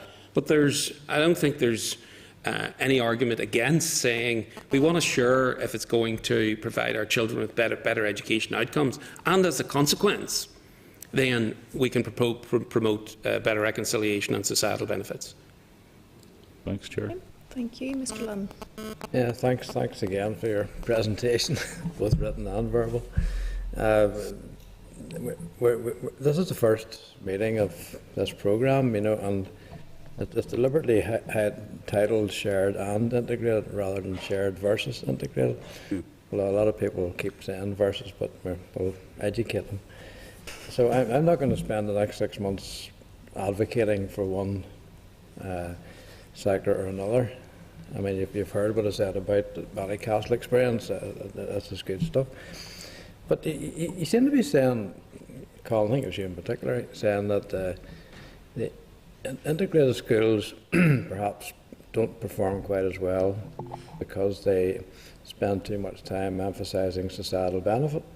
That's the way it came across. I mean, surely that's nonsense. Yeah, well, that is nonsense. And of course, I didn't say that. I'm saying they don't perform as well as other schools, but not because they are concentrating on education or on reconciliation benefits. Yeah. I think, you know, if the integrated sector is to raise its game, if you will, then it has to become attractive to parents on the grounds of education outcomes. Yeah. So, if I can just make... So, I think this is definitely not an ideological war between this versus that. I think we have a common interest, and the common interest is that we want Northern Ireland to have good schools, and we want children to turn out with better qualifications than they currently have. And the question is, how best to achieve it? We can only go by the facts that some schools underperform, some schools perform better than others. We don't know why some schools underperform without some detailed analysis of this. And we have undertaken some analysis, but we don't know in detail. But we do know that we could learn from the experiences of others. People who do well, can we learn something from them, and do we have anything to offer? And I think that is the heart of shared education, that it's a learning process, and the learning process has a single objective: to deliver a better future for our children. I mean, we've kind of described it maybe in a little bit of a trite way, but the kind of rising tide floats all boats. Yeah. And I think if you've got a sector like the maintained sector, which is clearly doing things well because of their results profile, then why shouldn't we share around that common interest of making sure that all our children do well? And the mechanism for doing that is shared education. Yeah, just come back or stay on the theme of per performance.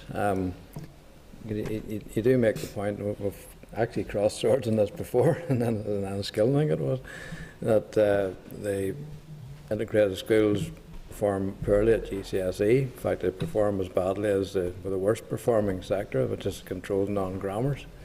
But in your own paper, Figure 1, It seems to indicate that Grant maintained integrated schools perform at GCSE at the same level as Catholic maintained schools, and therefore they outperform controlled non-grammars.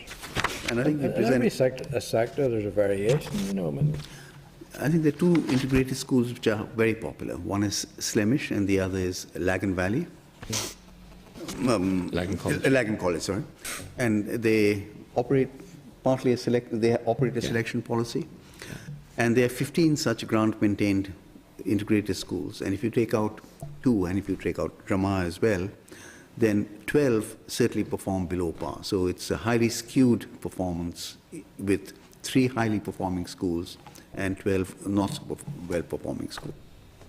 So the results are skewed because of those integrated schools which essentially stream their children. And I think that's not particularly the principles that the integrated movement espouse. They don't particularly support selection. Well, I think it's true to say that most of them, by a wide margin, don't operate a selection policy. But in fact, there's no reason why they shouldn't. You know, it's not a it's not a condition of becoming an integrated school that you must abandon or not exercise a selection policy.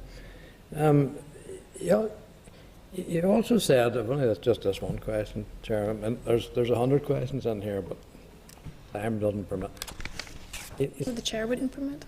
The faculties say that there's limited demand for integrated education, that there are unfilled spaces.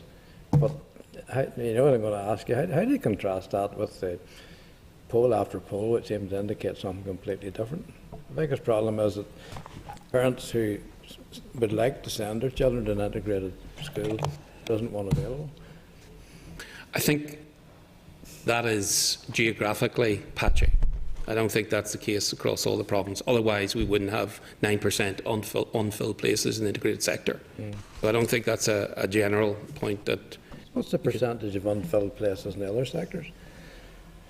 I don't have those figures available.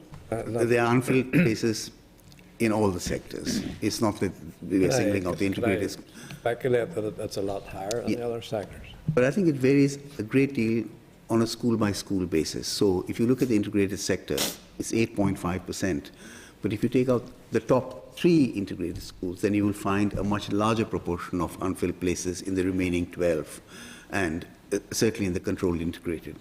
And similarly, you would find with the control sector, with the maintained sector, there are schools for which there's a high demand depending on high performance, and schools for which there's low demand depending on low performance.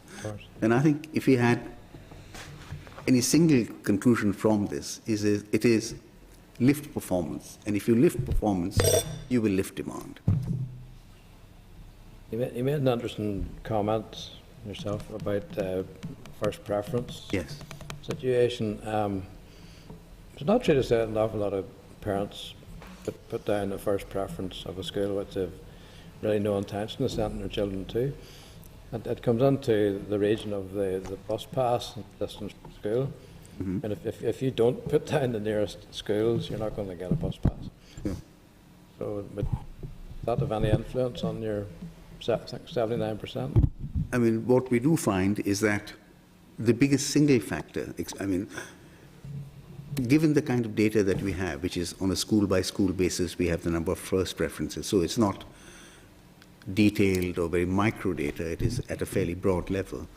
But even at this very broad level, it is very suggestive of the fact that first preferences, and we're not saying that this is the only preference, only factor, that school performance has a very big impact on first preferences.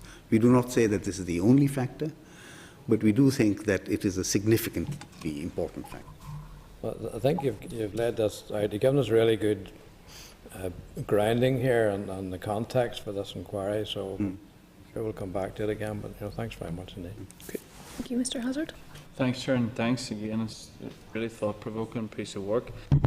Going through it and even listening here today, I can't help but think again that social mix is so important in a school. I wouldn't accept the phrase super mixed schools for some of them schools.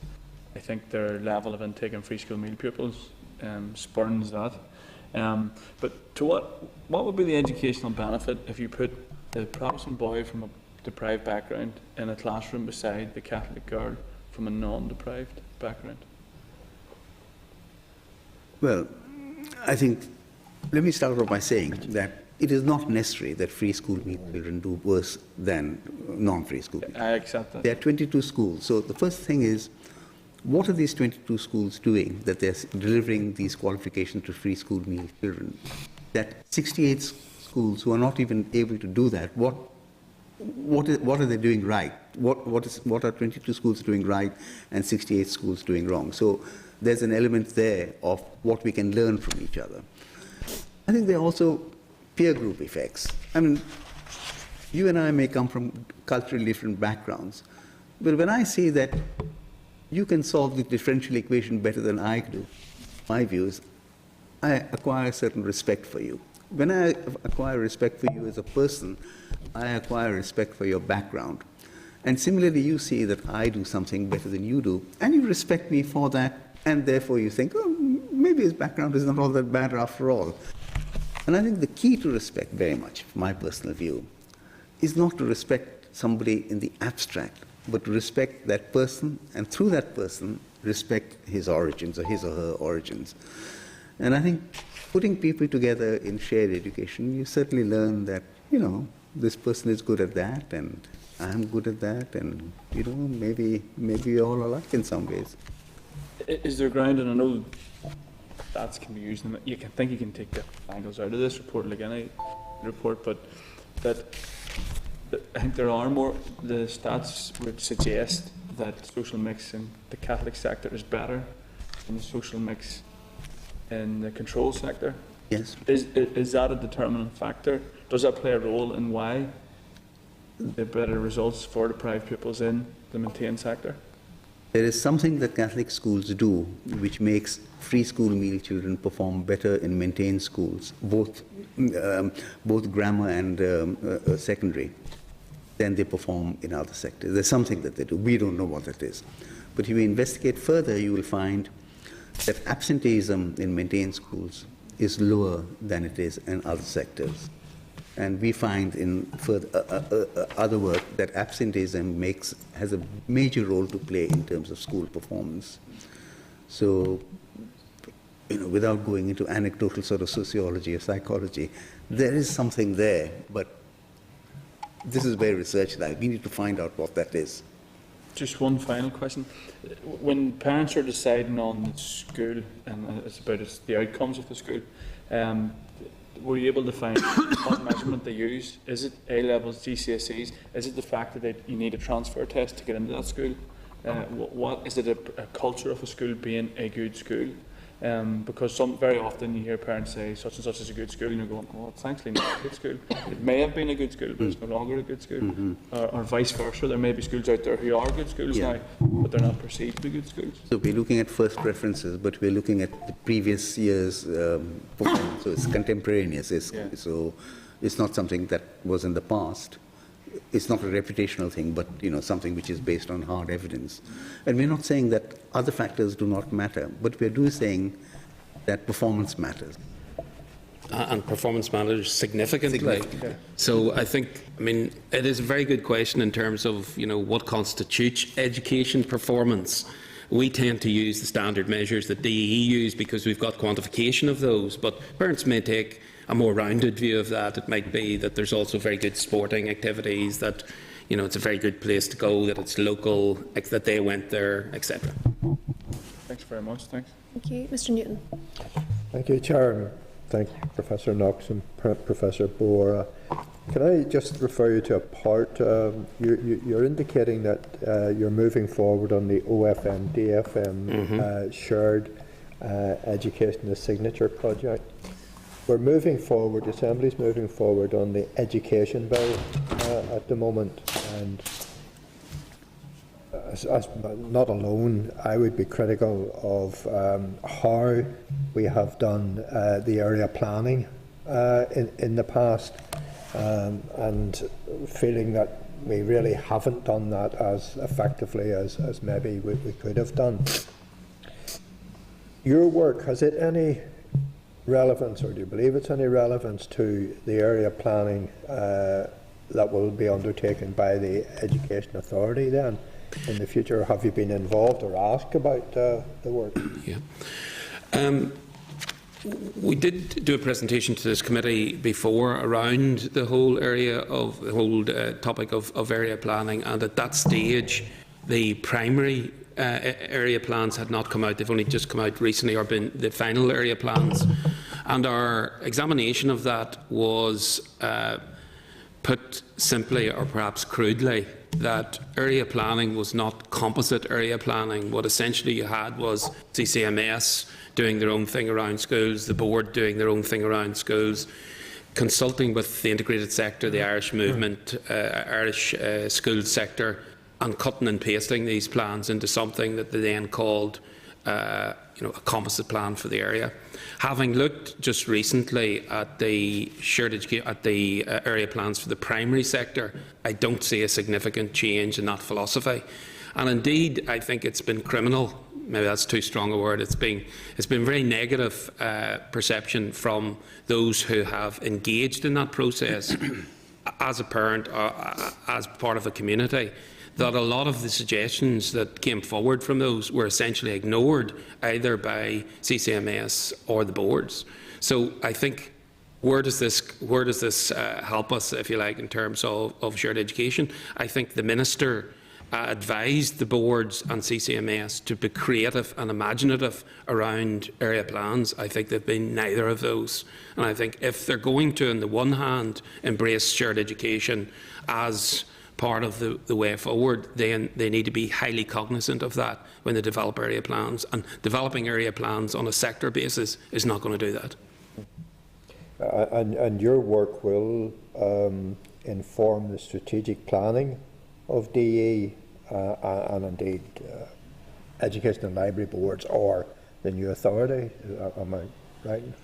Well, I'd be too presumptuous to think that our work would inform anything, but certainly we'll make our evidence available to the department and appear before whoever they want us to appear before, and try to disseminate our work in as best way we can.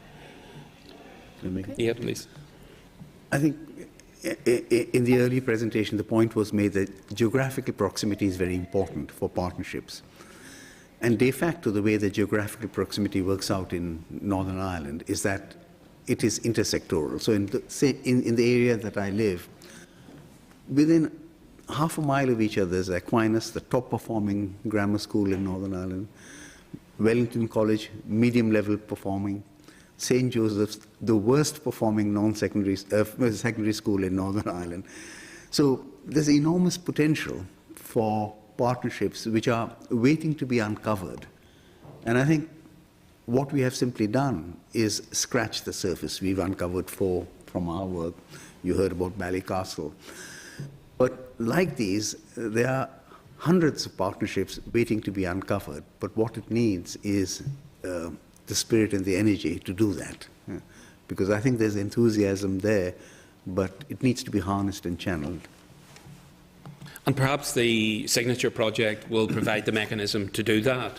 And I think with support to those schools, because this is a new journey for them, and as the 2 principals of Ballycastle, and you've been to Limavady, will tell you that this is a long journey. You know, this does not happen overnight, and it is risky, and they have to take decisions that they may not always like in the interest of that common good. So I think that is a journey that the departments are now embarking on, and it is good to see that for the first time the department is actually putting money behind this, and equally I think OFM, DFM are convinced that this is something that has potential for better performance of education, reducing the performance gap between free school meal children and others in the future. Thank you, Chair. Okay, and Mr. Lynn, you wanted to come in on that point. I'll ask you to be brief. Thanks. You mentioned Aquinas, St. Joseph's. What was the other one? Wellington College, yes. Imagine me forgetting that. And St. Joseph's is the worst performing secondary, you say? Yeah, I think so, yeah. I think is the solution to that a sharing arrangement, or is it a good shake-up of the school, which would have happened in the past? It's down to leadership. Yeah. I mean, we don't say that sharing is the panacea for education, improving education outcomes. We say it is one factor therein. And you heard the two principals talk there this morning about good leadership, good teaching, good curriculum development. So this isn't like a one-shot option here, but we think it's an important component in improving education outcomes. Okay, thanks. Thank you. Mr. Sheehan? Yeah, and Trevor sort of stole my thunder there. Oh, sorry. And I keep banging on about this issue of good leadership in schools, you know, because you hear educationalists talking about it all the time. And every one of us here on this committee, I'm sure, knows of schools where there has been a change of leadership. Absolutely. And the performance in the school has been improved. So, I mean, I don't think it's rocket science. I think when you get the evidence shows that kids on free school meals can perform as well as kids who aren't on free school meals in the same school can perform as well. And then you go to other schools where they're not performing as well. I mean, the first issue I would look at is leadership. Is there good leadership in the school? Is there a good quality of teaching in the school? Is there good monitoring of teaching staff? Because, you know, I know of situations where schools have been, you know, terrible on the point of intervention, if not in intervention. You hear anecdotal stories about poor teachers in school, lazy teachers, teachers out on sick leave. You know, but when a new principal comes in, and I know of one case in my own constituency, new leader came in, the GCSE results have improved year on year since he came in. So when we talk about is it 60 odd schools where the kids on free school meals are underperforming? Not a single one got disqualification. Yeah, you know, is this not the first protocol? And I can understand, and I believe Sharon and the example we were given here this morning can certainly enhance educational outcomes. But if we're going to list the priorities, it has to be leadership. But if I was a departmental policy maker, leadership involves a lot of problems about, you know, individuals, schools, and micro. At the department level, I look for easy answers, and the easy answers are school numbers, school financial difficulty. In fact, they make not the blindest bit of difference to school performance. But from a policy point of view, it is easy to find these quantifiable macro factors which you can then pin policy on. Whereas to pin policy on leadership, I absolutely agree that it's the right way to go, but it requires much more effort on the part of policymakers to investigate leadership in individual schools. And I mean, anecdotally, we hear that one of the suggestions as to why Catholic schools or maintained schools outperform control schools is that CCMS has a much stronger grip on leaderships in their schools, and that the boards are perhaps a little bit semi-detached in terms of dealing with a school that's perhaps underperforming. So I think, yep, leadership is clearly hugely important, and as the principals this morning said, leadership at all levels in the school. So perhaps it takes that leader to create, to cascade that downwards, but it's leadership at middle management level, good teaching, shared education, and you've got a kind of a plethora of issues that are about raising education performance. Okay, thank you. And finally, Mr. McCausland. Thank you. I apologise for being out for part of the presentation there. Just a quick point there. Page 7, you have those figures of performance for the different sectors. Yes. And you may have already answered this when I was out. Yes. The better performance for the grant maintained integrated rather than controlled integrated. Yes. Is that,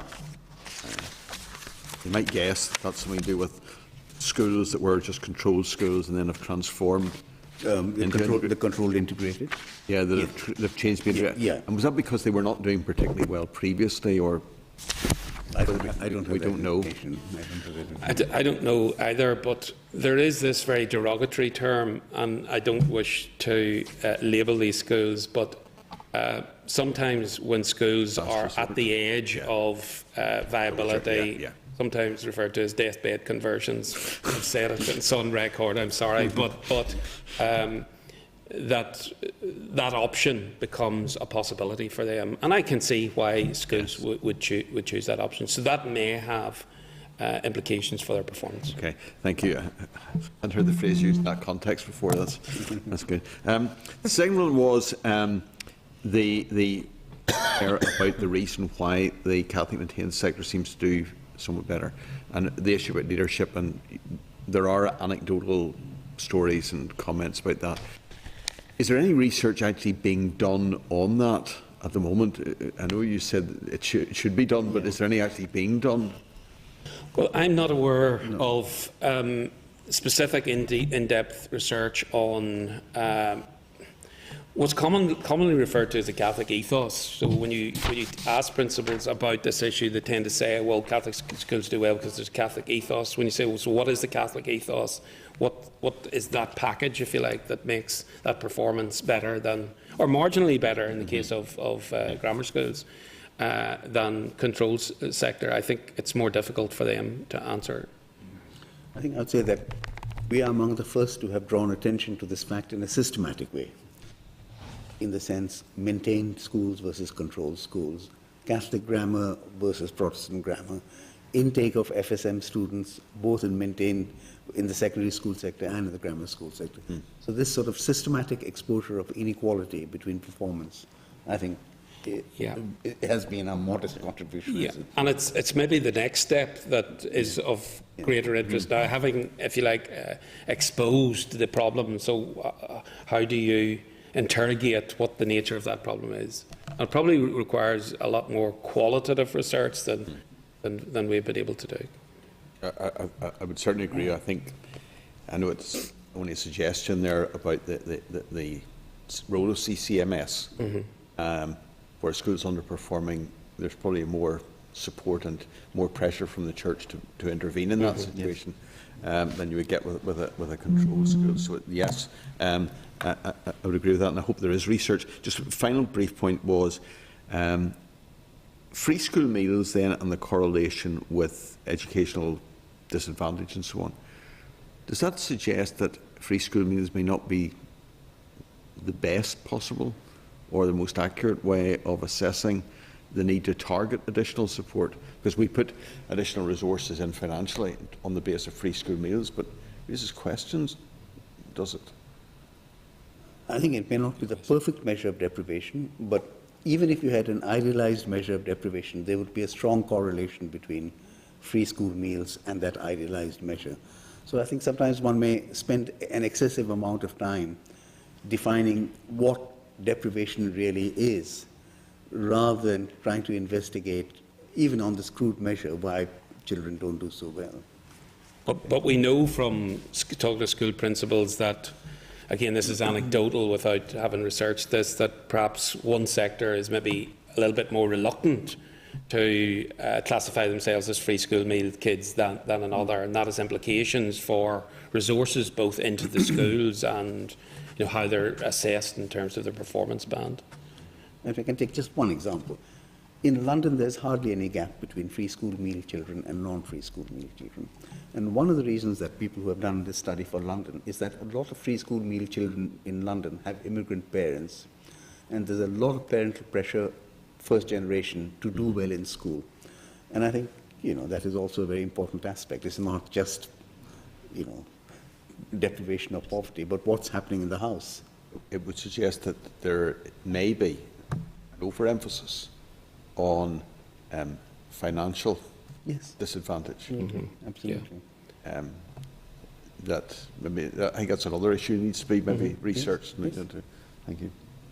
Can I thank you once again for your presentation and for your paper, and as members have mentioned, I think it will be a very useful tool for us as we move forward through our inquiry. So thank you very much. Thank you very much. Thank you very much. Yeah. Thank you. Thank you. Members, just in the paper and in the presentation, it was referred to the shared education signature programme, which we really don't have a great deal of information about. Are members content that we write to the department just to get some more clarification around that? Okay. Could I just go further than that, Chair, because it does indicate in the information that it will influence I think that's maybe not the word, but the strategy of area planning. I'm going to have difficulty finding it again. It has implications for area planning. It certainly has implications for area planning. Yeah. I just can't find where it is mentioned, Chair. But really just to see whether or not how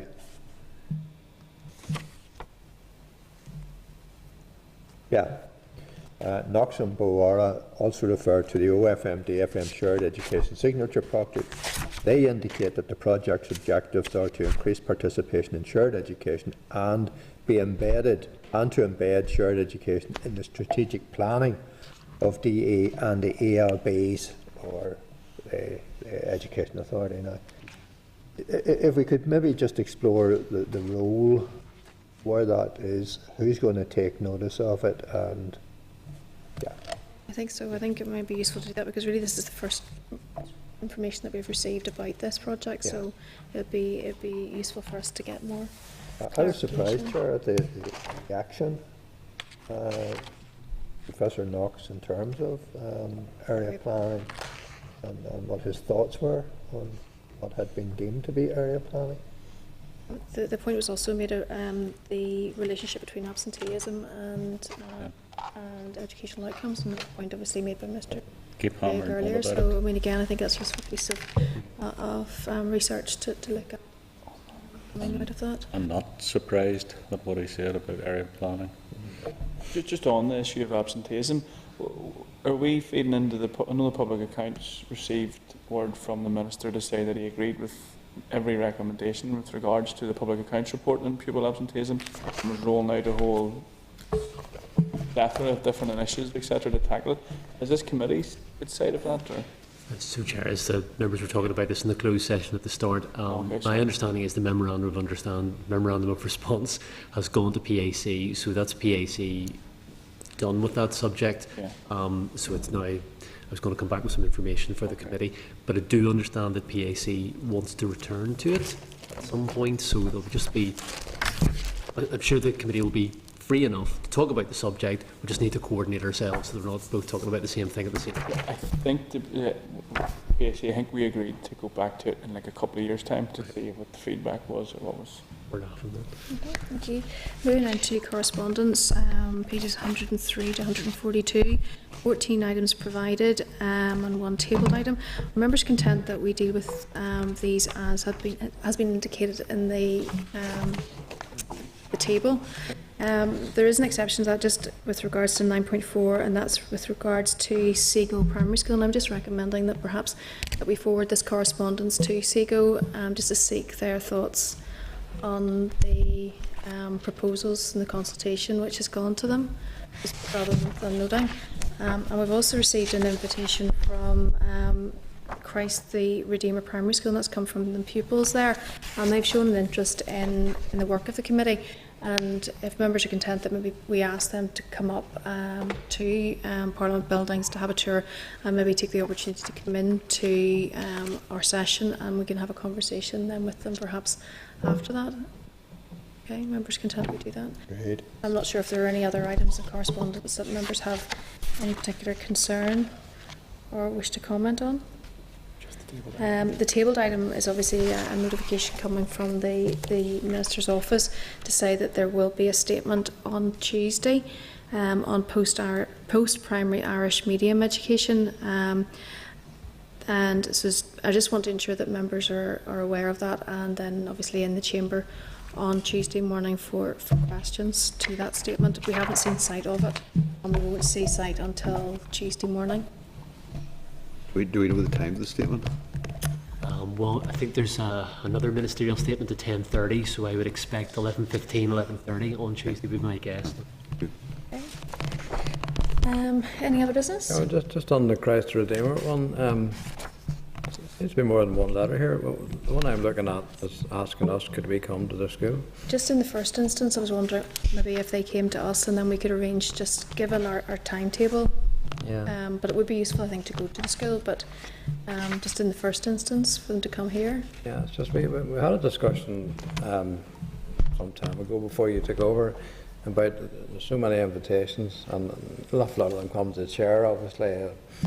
You can delegate the vice chair and whatever, but so this would be a pretty good case where maybe 2 or 3 of us could just visit the school and report back to the committee. We don't need the whole committee, and you know, there are ones like that where they're not particularly asking for, they just want to see some representatives. So it might be an idea. We can offer that as a further option to them as well. Yeah, that's near enough in our area actually. So volunteering. Okay. We'll speak to them just to see what it is they're looking for, but I think also to extend the opportunity to come here. Yes, Chair. If members are content. Any other business? Sorry, Chair, just a quick one. In the electronic committee packs next week, you'll notice that on the front page there will now be indicative timings for each of the sessions. This is something that's been rolled out across the committee, so please don't think that the clerk is trying to tell you how long to talk about a particular subject. I'm not. I'm just having a bit of a guess about how long I think it will be, so don't take it the wrong way. I think it might be very useful for members to take note of those times and to bear in mind that we do have 3 quite technical presentations next week as well. And you could make it stronger than indicative timings, Chair. Yes. Well, I think we may do that. So if you have a pressing question, make sure you get into on the list early. Next meeting is next Wednesday, 22nd at 10 a.m. in this room. The committee's adjourned.